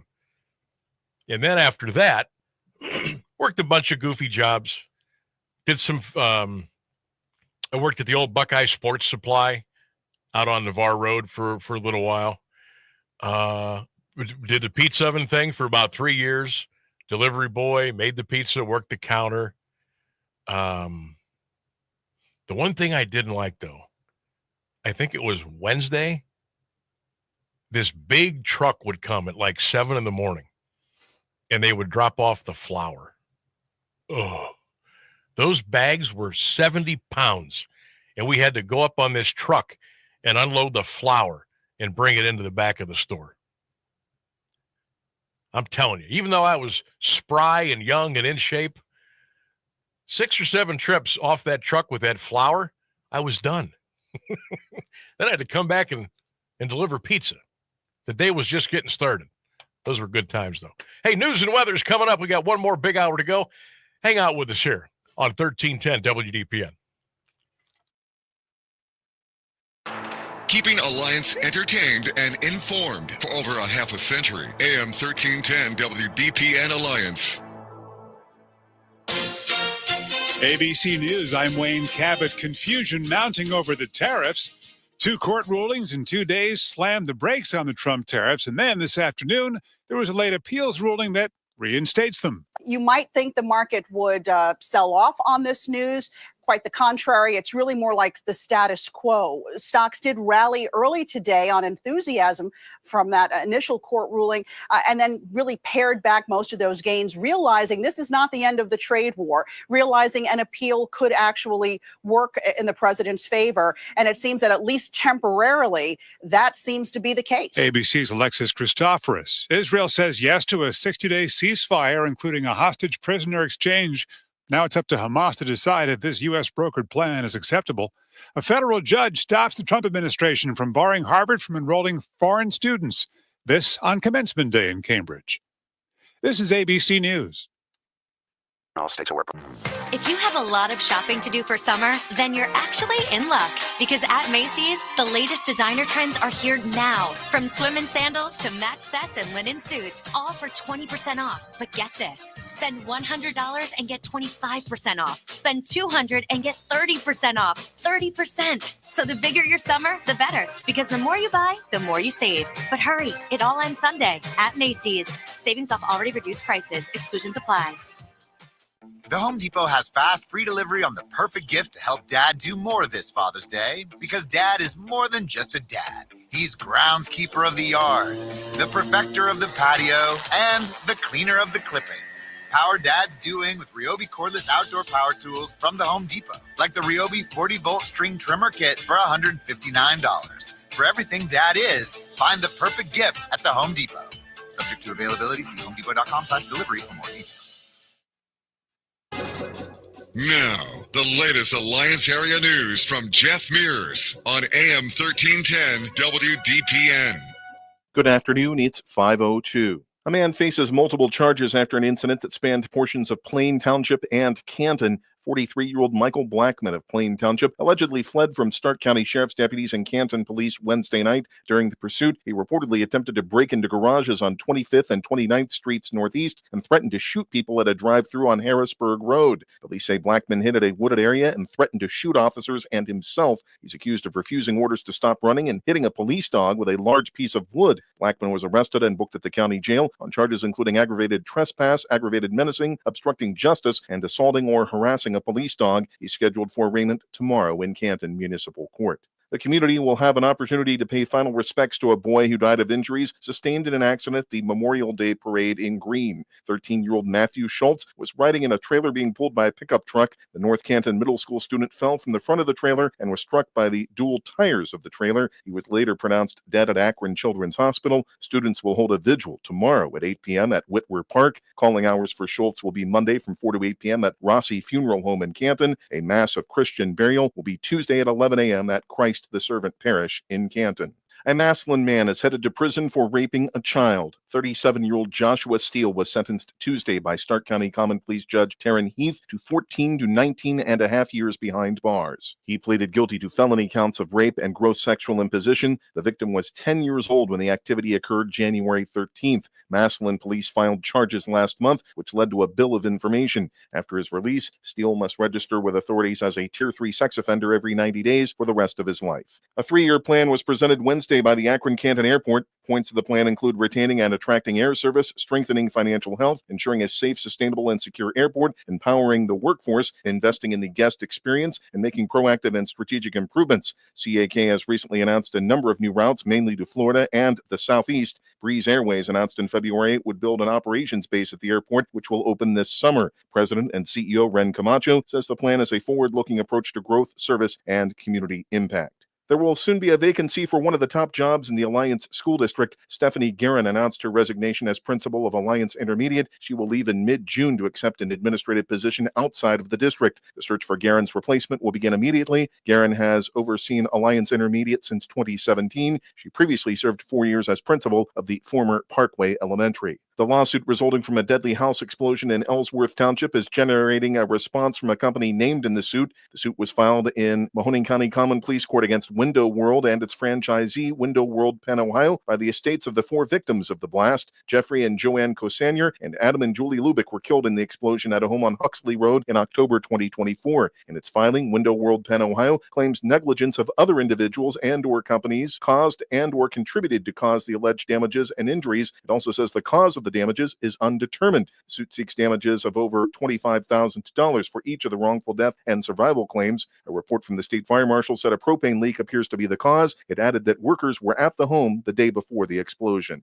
The Ohio Department of Rehabilitation and Correction, the Highway Patrol, and the Mahoning County Coroner's Office are investigating a death at the private prison on Youngstown's east side. Core Civic Public Affairs Manager Brian Todd tells WKBN-TV EMTs were called to the Northeast Ohio Correctional Center around 11:20 Tuesday night. The inmate was later pronounced dead at a local hospital. An investigation of alleged child sexual abuse material leads to the indictment of a Boardman man. The Mahoning Valley Human Trafficking Task Force, Mahoning County Sheriff's Office, and the FBI executed a search warrant at a home on Matthews Road, May 25th. Investigators reportedly seized child sexual abuse material. An indictment was unsealed Wednesday, charging 42-year-old Gary Hensberger with federal counts of receiving, distributing, and possession of child pornography. He pleaded not guilty during an arraignment in Youngstown Wednesday.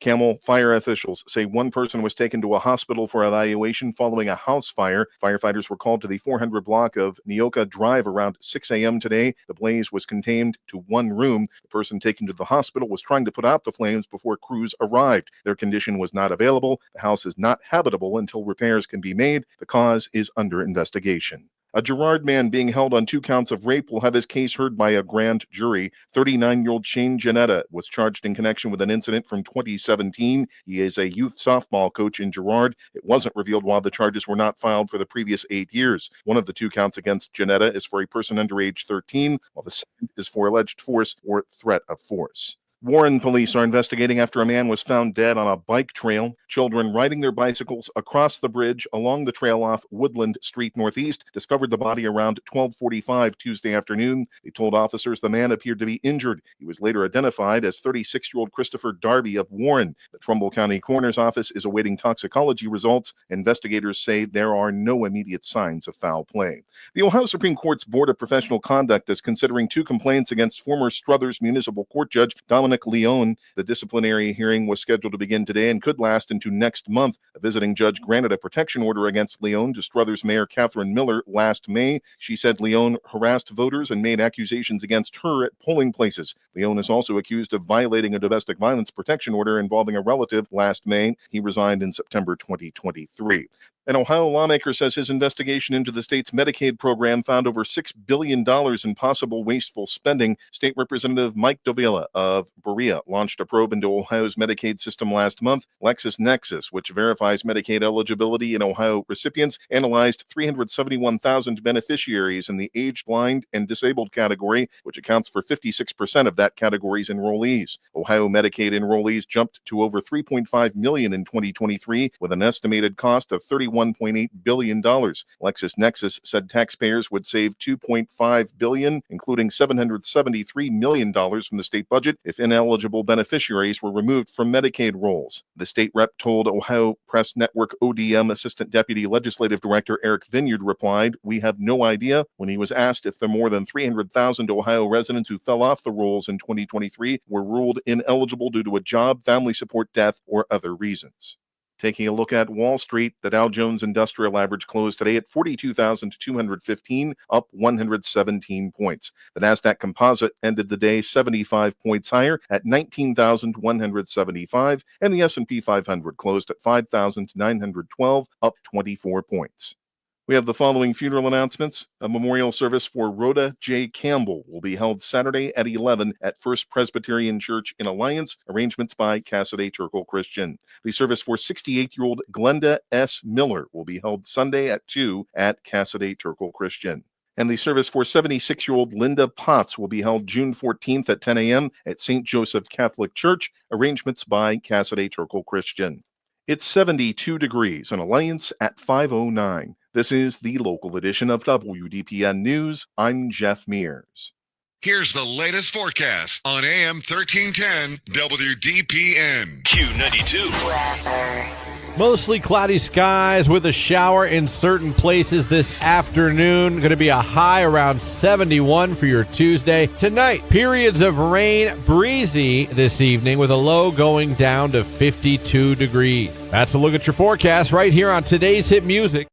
Getting in and out of the bathtub? Are you afraid you'll slip and fall entering or exiting a tub? Safe Step walk-in tubs can transform your bathtub from an area of concern to a calming refuge. Call them today at 1-800-498-2098 and save $1,600. Safe Step walk-in tubs and showers are proudly made in Tennessee and offer an ultra-low step-in, avoiding that difficult climb over a traditional bathtub wall. They also offer a variety of therapeutic benefits that may help soothe your aching muscles and joints, increasing your mobility, boosting your energy, and improving your sleep. Safe Step walk-in tubs are designed to easily fit your existing tub space and are often installed in as little as one day. Just dial 1-800-498-2098 today to save $1,600 and receive a free shower package. That's 1-800-498-2098 for a free no-obligation consultation and to save $1,600. Safe Step walk-in tubs. Safety never felt so good. Teachers are dynamic leaders, shaping a new generation. They bring a variety of perspectives from diverse backgrounds. innovating how they teach to prepare students for our fast-changing world. Achieving this takes skill and expertise. They're tireless explorers, creatively discovering a universe of solutions, telling stories, experimenting, inspiring, mentoring, connecting cultures, and connecting with each other. Leading by example. Come on. Experience the unique joy of helping students thrive. Teaching is a journey that shapes lives. Are you ready to begin? Explore teaching at teach.org, a campaign supported by the U.S. Department of Education, teach.org, and 1 million teachers of color. Live from the AM 1310 WDPN studio, it's time for live and local sports talk. It's the Sam Bourquin Show. I'm ready. Give the show a call at 330-821-1310. Good call, meatball. Watch the Sam Bourquin Show on the AM 1310 Facebook page, the Q92 YouTube page, and on X. This is the Sam Bourquin Show on AM 1310 WDPN. Magical season continues. The Oklahoma City Thunder are going back to the NBA Finals. The winner of the Magic Johnson Trophy for the 2025 Western Conference Finals Most Valuable Player is Shai Gilgeous-Alexander.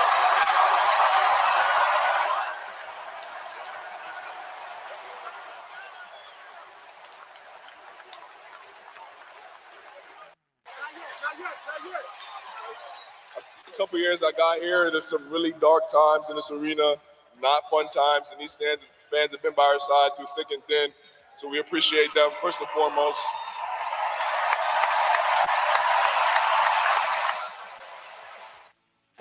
Along the right boards, down to the corner, then back behind the net with Orlov all over him. Barkov breaks free to the front of the net, backhand feed for Higgin, he scores! And the Panthers take a 4-3 lead with 7:39 to go in the third. The Panthers are back in front. Carter Verhaeghe upstairs. What a pass from Barkov! And the Panthers once again in front here in Raleigh. And the Panthers are going to the Stanley Cup Finals again. When did Florida become a hotbed for hockey? Seriously, the Florida Panthers, almost every year, the Tampa Bay Lightning have multiple Stanley Cup championships. Sheesh. And people, you know what? They laughed. They laughed at the NHL when they put teams down there. Now who's laughing? Welcome into the Sam Bourquin Show, everybody. It's a 3-question Thursday, AM 1310 WDPN. How are you this afternoon? We hope you are well, and we certainly do appreciate you spending some time with us here on this 3-question Thursday edition of the program. Coming up in a couple of minutes, we're going to drag Jeff Mears into the studio. He'll take the 3-question quiz. We're going to hear from Stephen Vogt coming up here in about 15, 20 minutes. Also, on this day in sports history coming up as well. Phone lines are open, 330-821-1310, 330-821-1310. You can text the program on the WDPN text line, 330-924-7088. You can listen, you can watch the show as we speak on the WDPN Facebook page and X page, and on the Q92 Radio YouTube channel and the Q92 Radio Facebook page. Baseball today, high school. Let's get you updated here now. Hoover beats Massillon 8-0. The Vikings are district champs in Division 2. Division 3 game going on at Thurman Munson. Another district championship. You've got Lake and Worcester, and no score in that one. For you softball fans, Perry will play for a regional championship in Ashland tomorrow, 5 p.m. Hope to see a lot of Panther fans there. This is your time of the year, man. Now, if you can't make it, we got you covered on Q92radiosports.com. John Bazika will have the call as the Perry Panthers go for a regional championship in softball tomorrow, 5 p.m. in Ashland. Again, the call on Q92radiosports.com. So you can listen to the Panthers tomorrow. You can listen to us tomorrow. You can flip-flop back and forth. All right, we got you covered here. We got the AM, we got the FM. We're rocking and rolling here on Smith Avenue off of Beeson. All right, 3-question Thursday quiz today. Question number 1. Which pro sports season needs to be shortened the most? Question number 2. On the average, how many hours of sleep do you get a night? Getting 5? You getting 8? You hungover sometimes? You get 12?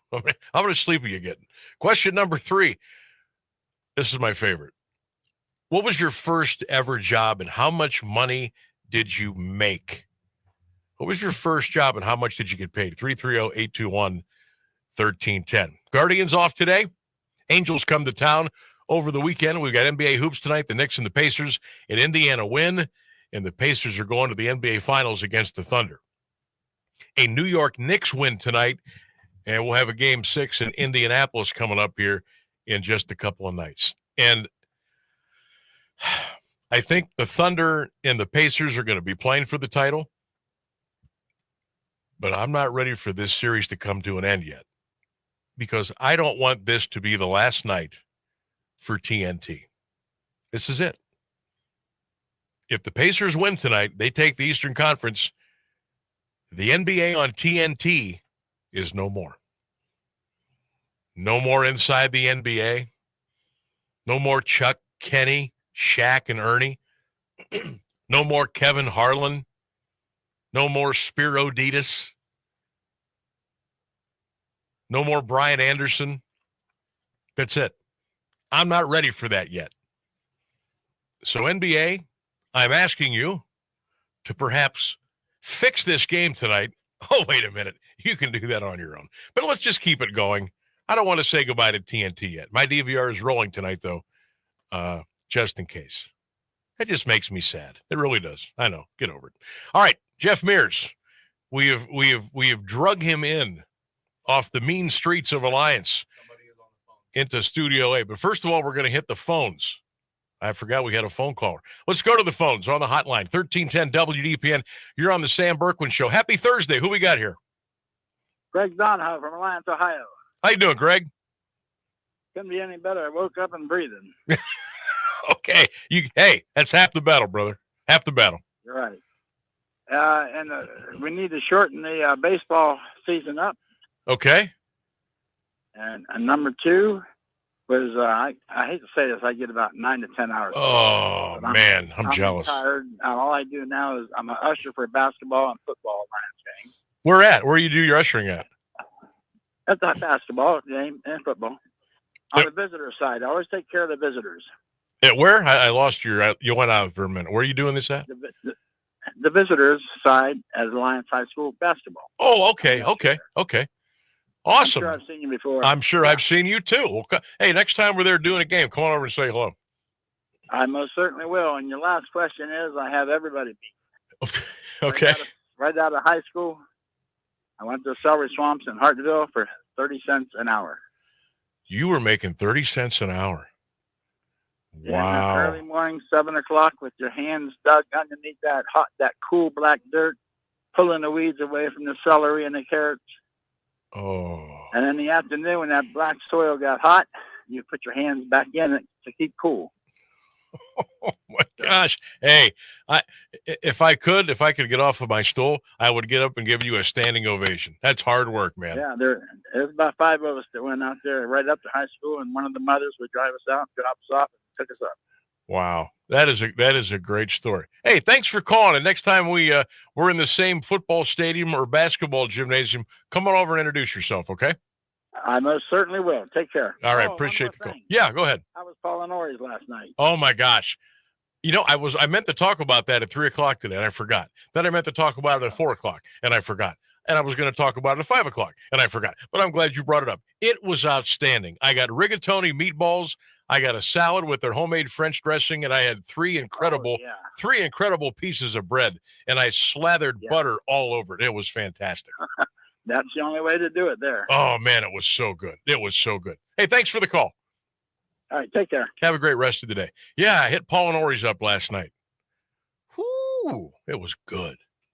It was so good. I got a parking spot right in front of the front door. I thought I was like the big shot in town, like in the old mob movies back in the.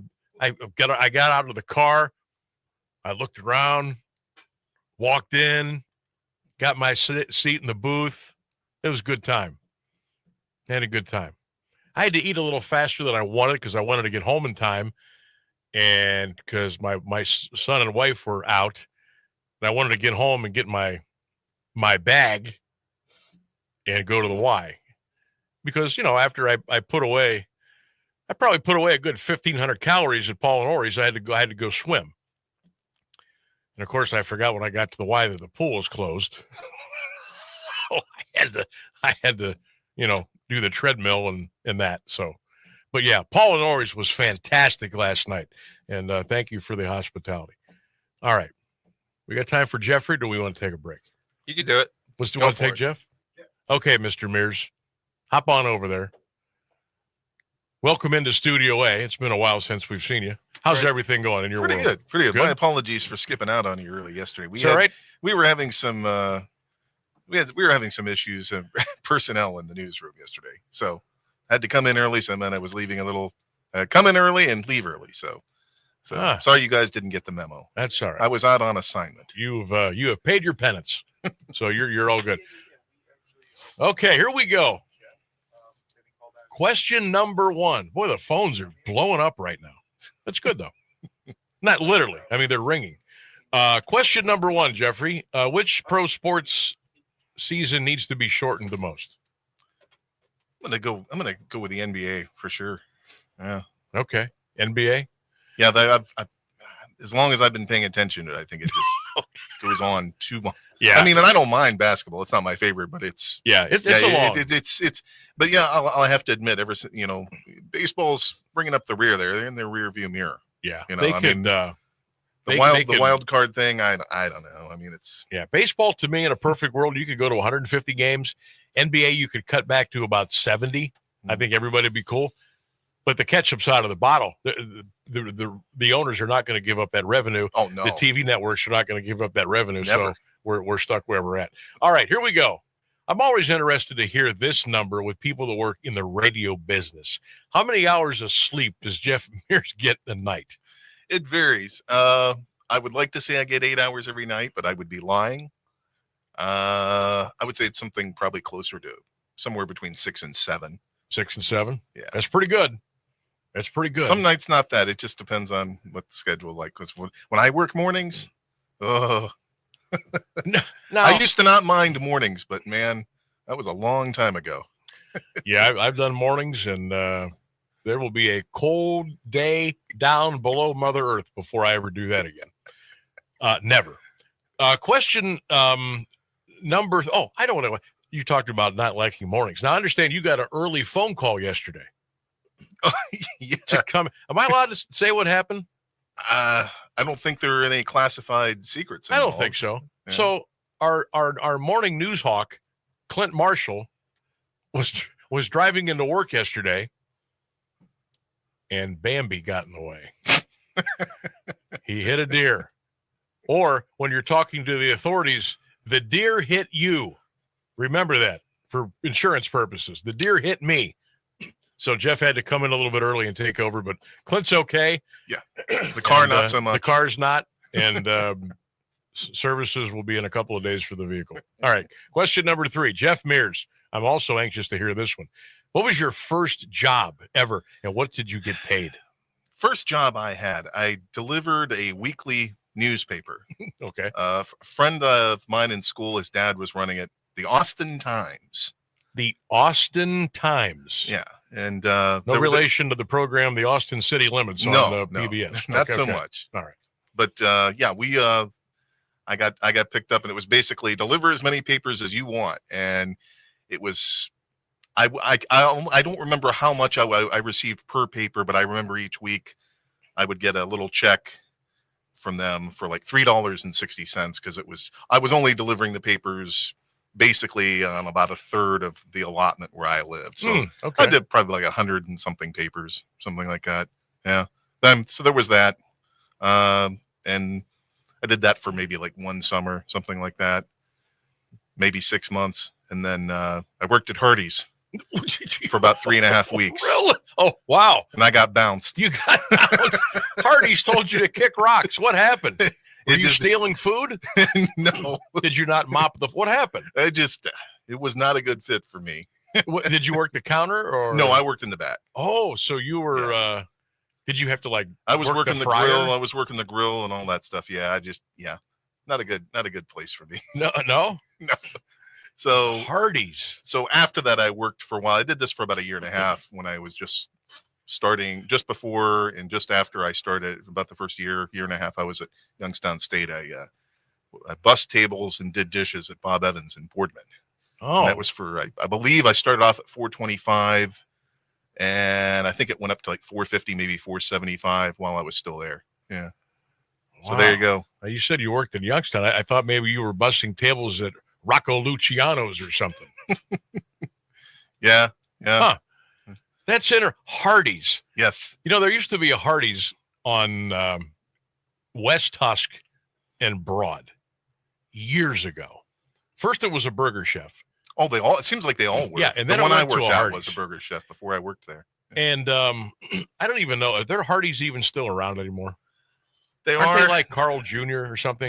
There's some I know that occasionally truck stops. There's one at the Love's truck stop. There's a Hardee's there. Yeah, I there's think. one in Austintown, I believe, at one of the truck stops there. So there used to be one on Tusk and Broad.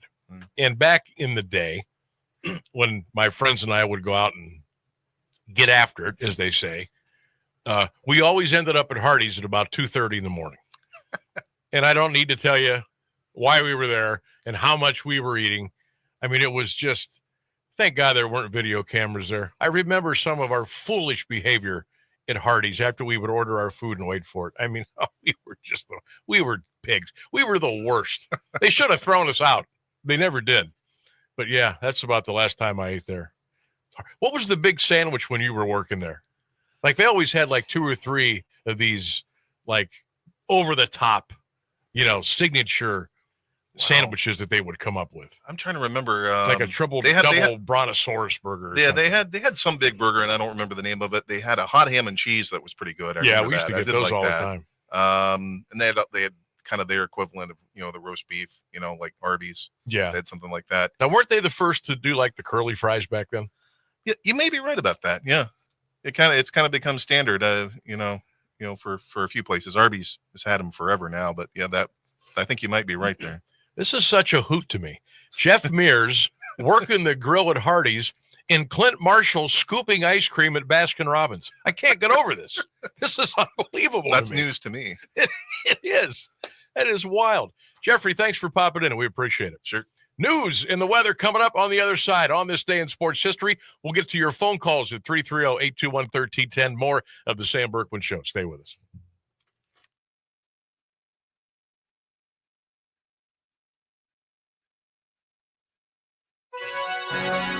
Now, the latest area news on AM 1310 WDPN.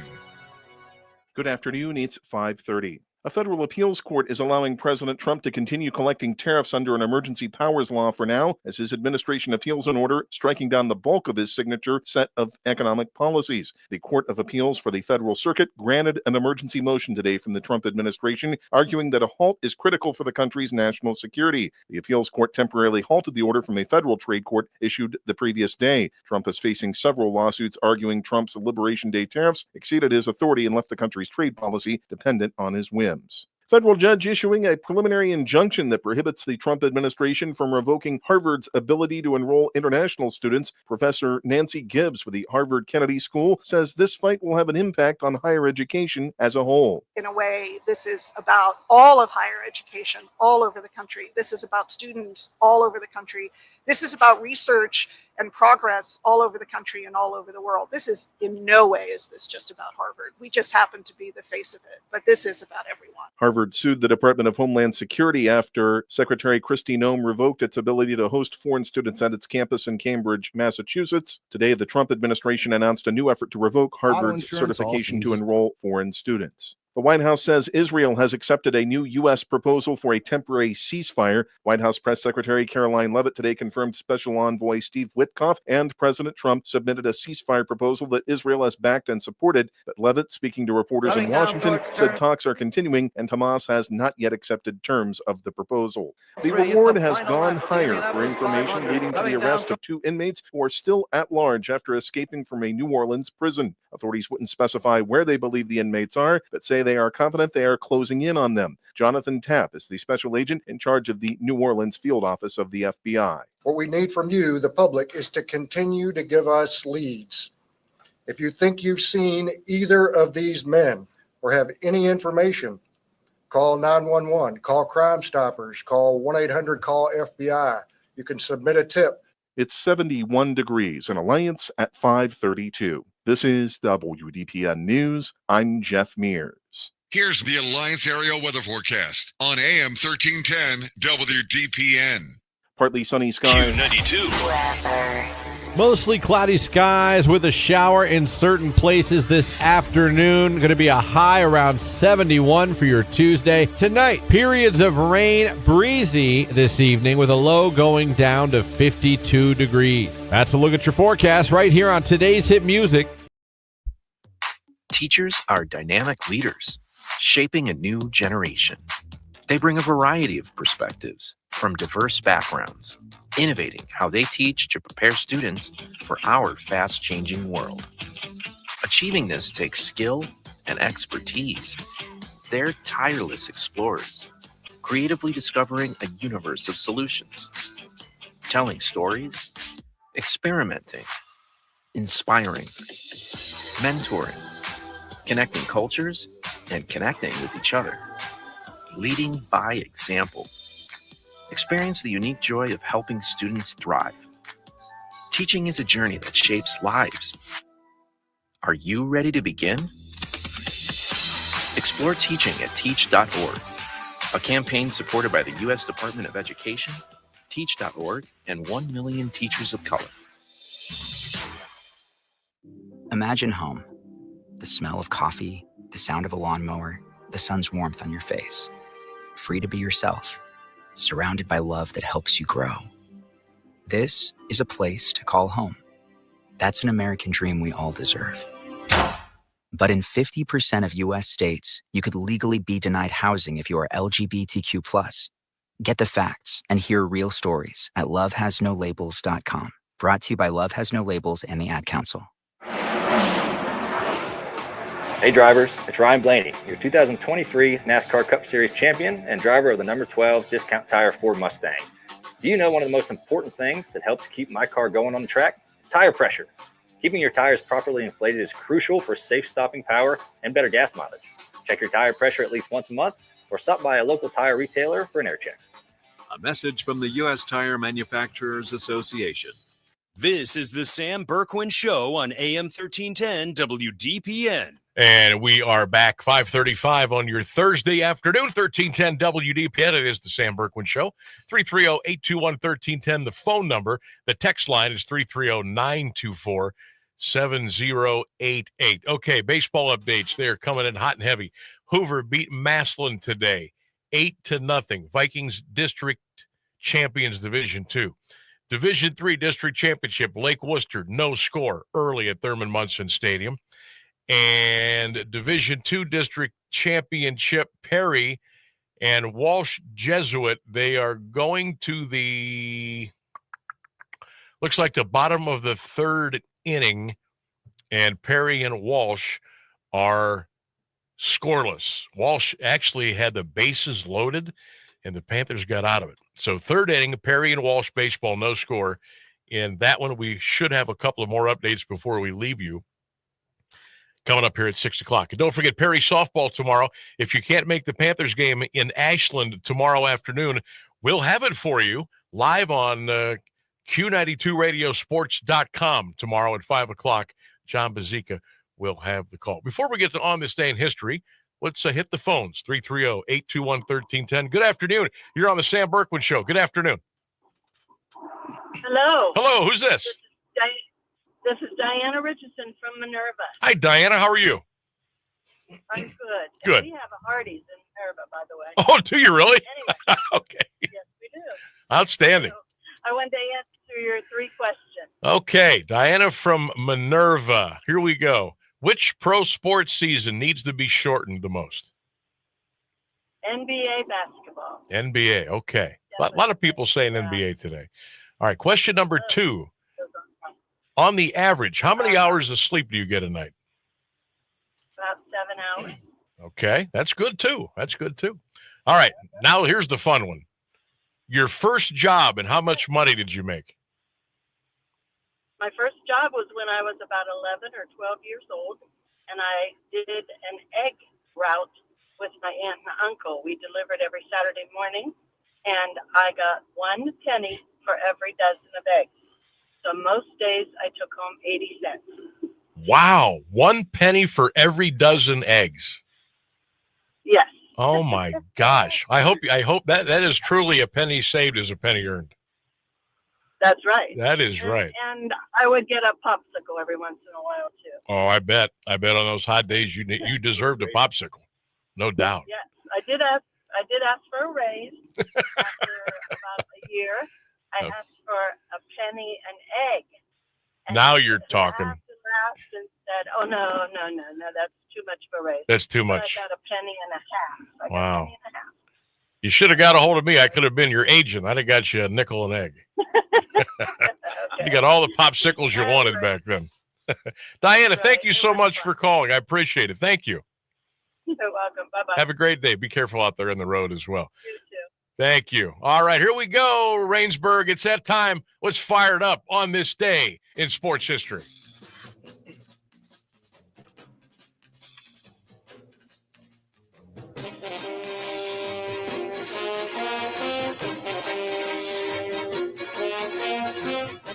And here we go. On this day in sports history in 1911, the first running of the Indy 500 took place. Ray Harmon was your winner. On this day in 1922, the United States Supreme Court ruled that organized baseball was a sport, not subject to antitrust laws. Oh boy, if we do not what we knew then. 1965 on this day, Dick Allen of the Philadelphia Phillies. Now remember, this is 1965. This is before creatine. He hit a home run 529 feet. He hit it out of Connie Mack Stadium. On this day in 1977, Janet Guthrie became the first woman to race in the Indy 500. She finished at 29th on that afternoon. Also in 1977, Sue Press became the first woman golfer to hit consecutive holes in one. How about that? On this day in 1984, the Boston Red Sox retired number 9, Ted Williams, and Joe Cronin's number 4. All right, here we go. Audio portion of On This Day in History. 1990, Ricky Henderson stole his 893rd base. That would break Ty Cobb's record. But, Ricky was in for a whole bunch more. How about number 939? The A's having come from behind a 1-0 deficit. Ricky goes, a pitch taken, he's going to have it. He does. Ricky Henderson, no contest, steals third base, jerks the bag from its moorings, and holds it aloft, representing number 939. That was Bill King, the old voice of the Oakland A's back in the day, and Ricky Henderson would go on to steal many, many more. On this day in 1992, Tim Raines, used to call him Rock Raines back in the day for the Pale Hose, he stole his 700th base. Well, we did a little bit more digging. We found a number 800, and he did it against the team he broke in with, the Montreal Expos. Is a comfortable lead because the Grand Slam won't tie the game. So Raines is a big factor. He represents that 5th run. He's off and running. Here's the throw by Winter, and he is safe. Tim Raines has joined the most elite of clubs. 3 other men who had lived in the fastest of baseball lanes. Ty Cobb, Lou Brock, and Ricky Henderson, and now Tim Raines, his 800th stolen base.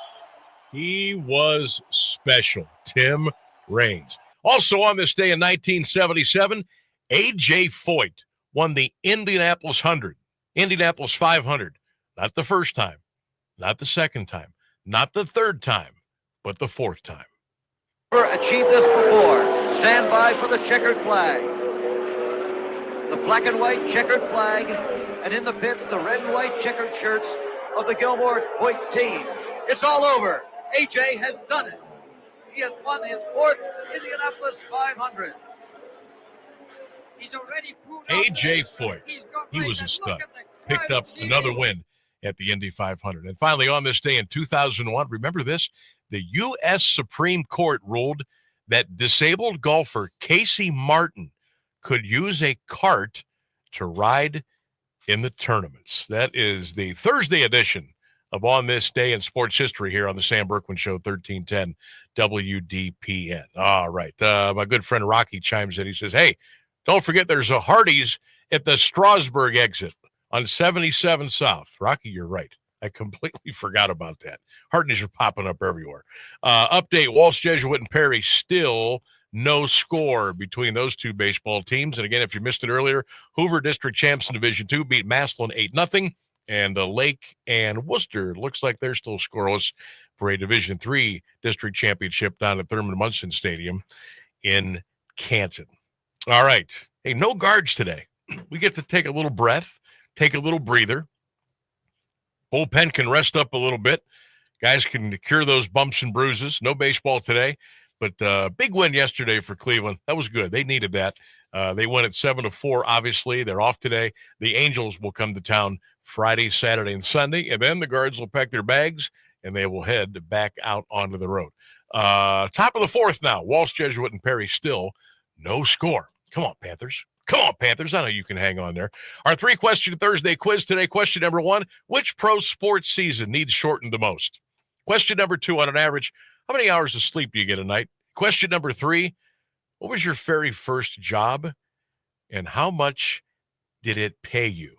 330-821-1310. You can text the answers in as well if you like. Love to hear from you at 330-924-7088. NBA playoffs tonight, the Knicks and Pacers. Indiana wins. They're going to the finals. If the Knicks win, it's back to Indiana for game number 6. The Oklahoma City Thunder throttled the Minnesota Timberwolves last night. So the Thunder are already in the NBA Finals. Coming up on 5:45 here on the Sam Bourquin Show. We'll take a break and we'll come back. Stay with us, everybody. Get on board. The water is open. It's time to go boating and fishing and leave stress in our wake. Feel the wind as we ride and a fish on the line. Reel in our first catch and feel the sun at our backs. It's get out on the water season. It's time to get on board. Find out where to get on board near you. Visit Take Me Fishing and Discover Boating to learn more. And please recreate responsibly. Get on board. Get on board. Possibilities are all around us. Everywhere we look, we see opportunity in unexpected places. And when we share our knowledge, vision, and connections, we turn great ideas into action in communities all around the world that we call home. Like transforming an old bus to feed hungry children, or providing life-saving equipment to those who need it most. From fighting disease to rebuilding schools, together we can make real change happen. We're Rotary. We are people of action. Get involved today at rotary.org/action. When it comes to a gun suicide attempt, all it takes is a moment. Heather and I had an argument just like any other couple. I was lost. I had snapped. I had a gun and I was going to take my own life. Heather helped me realize that there was still a life to live for the better of myself, my family. My weapon is now safely put away. A moment of crisis can happen to anyone. Store your guns, locked, unloaded, and away from ammo. Hear more safe stories at endfamilyfire.org. Brought to you by Brady and the Ad Council. Hi, I'm Connie Britton, and I want to share with you the experience of Donna in Washington.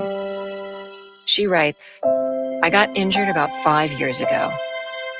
I was let go when, because of the injury, I couldn't keep up with my schedule. I've tried to find other work, but I'm 68 now. No one wants to hire someone that old. This week is tough, though, because I had to get my tooth fixed. So I only have $10 in my checking account. But it will be okay. I at least have food because of this pantry. Millions of people face hunger. Some every day, just like Donna. The Feeding America network of food banks helps provide over 6 billion meals to people in need each year. Learn more at feedingamerica.org. Feeding America, 200 food banks strong. This is the Sam Bourquin Show on AM 1310 WDPN. And we are back on the Sam Bourquin Show. We got about 15 minutes until the top of the hour. I want to get a quick call in, a quick text. You can call at 330-821-1310. Text the show, 330-924-7088. By the way, while you're at it, you got your phone in front of you, maybe your computer, whatever other device you got going on. Make sure you check us out on all of our social media platforms. We'd love to interact with you. AM 1310 WDPN, the Facebook page, the X page, Q92 Sports on Facebook, the Q92 Radio Facebook page and YouTube channel. Drop us a little like, a little message. Let us know that you're out there listening and enjoying what's going on, and you can interact with us as often as you want. We certainly do appreciate it. Okay, let's see here. We got go ahead. we got a text from Buck, if you want me to throw that in there. Buck, what do you got? He reports that Austin Hedges going to be Cleveland leadoff hitter for Quan Bo Baylor, batting second, followed by Jose, then Manzardo and Santana, rest of the lineup. He says, good luck figuring that out. Where did he get that at? I don't know. They're That's not what even he playing texted today.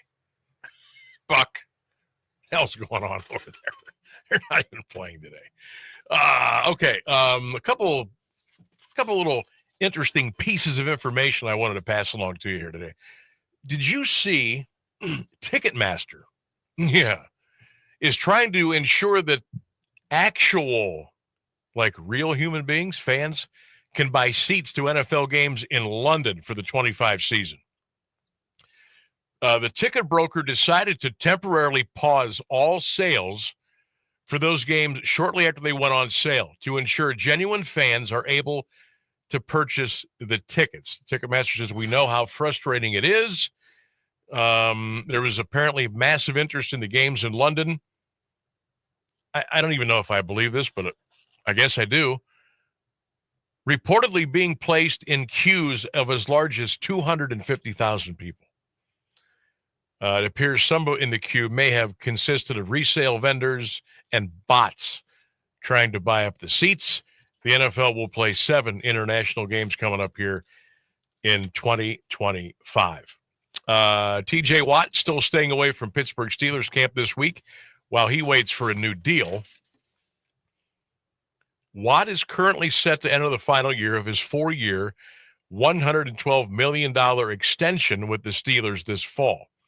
So that pays him a little over $21 million a year, which is half of what the market is now set for a pass rusher, thanks to the Browns giving Myles Garrett $40 million. I think the Browns are going to rue that decision to the day. This might be an unpopular opinion. I am not a huge fan of Myles Garrett. I am not. I think he is overrated. Overrated. Money time, when the chips are down, on a 3rd and 6, when you need a sack, dude is a ghost.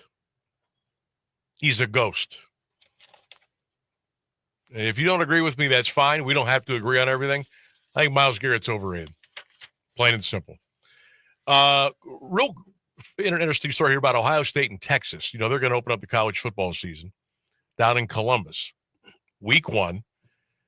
It's been almost in cement now. It's going to be the Fox Big Saturday, big noon game on August the 30th, Texas and Ohio State.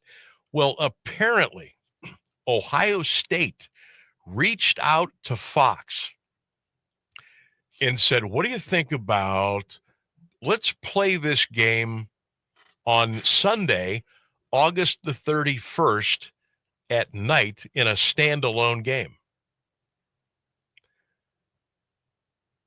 The network said, okay, we're willing to push that game back. But you had to get permission from Texas. And the Longhorns AD, Chris Del Conte, said, no. We don't want our team to have a short week ahead of the second game of the season. So everybody who was complaining about that being a big noon game, Ohio State was pushing for a Sunday night game. And Texas said, no, we're not going to do it. By the way, Fox also released today the first 3 games of Big Noon. Ohio State, Texas, week 1. Week 2, it will be Iowa State in Ames. And then on the following week, September the 9th, Oregon will visit Northwestern. Those are the first 3 games, college football for Fox in their big noon kickoff. Also, I stumbled upon this today. This was way, way down off the path. NCAA President Charlie Baker, who's in Florida for the Big 12 spring meetings. Expansion, obviously, has come up for college football. And apparently it's up again for March Madness. Baker thinks maybe as early as 2026, there could be an expanded field for March Madness.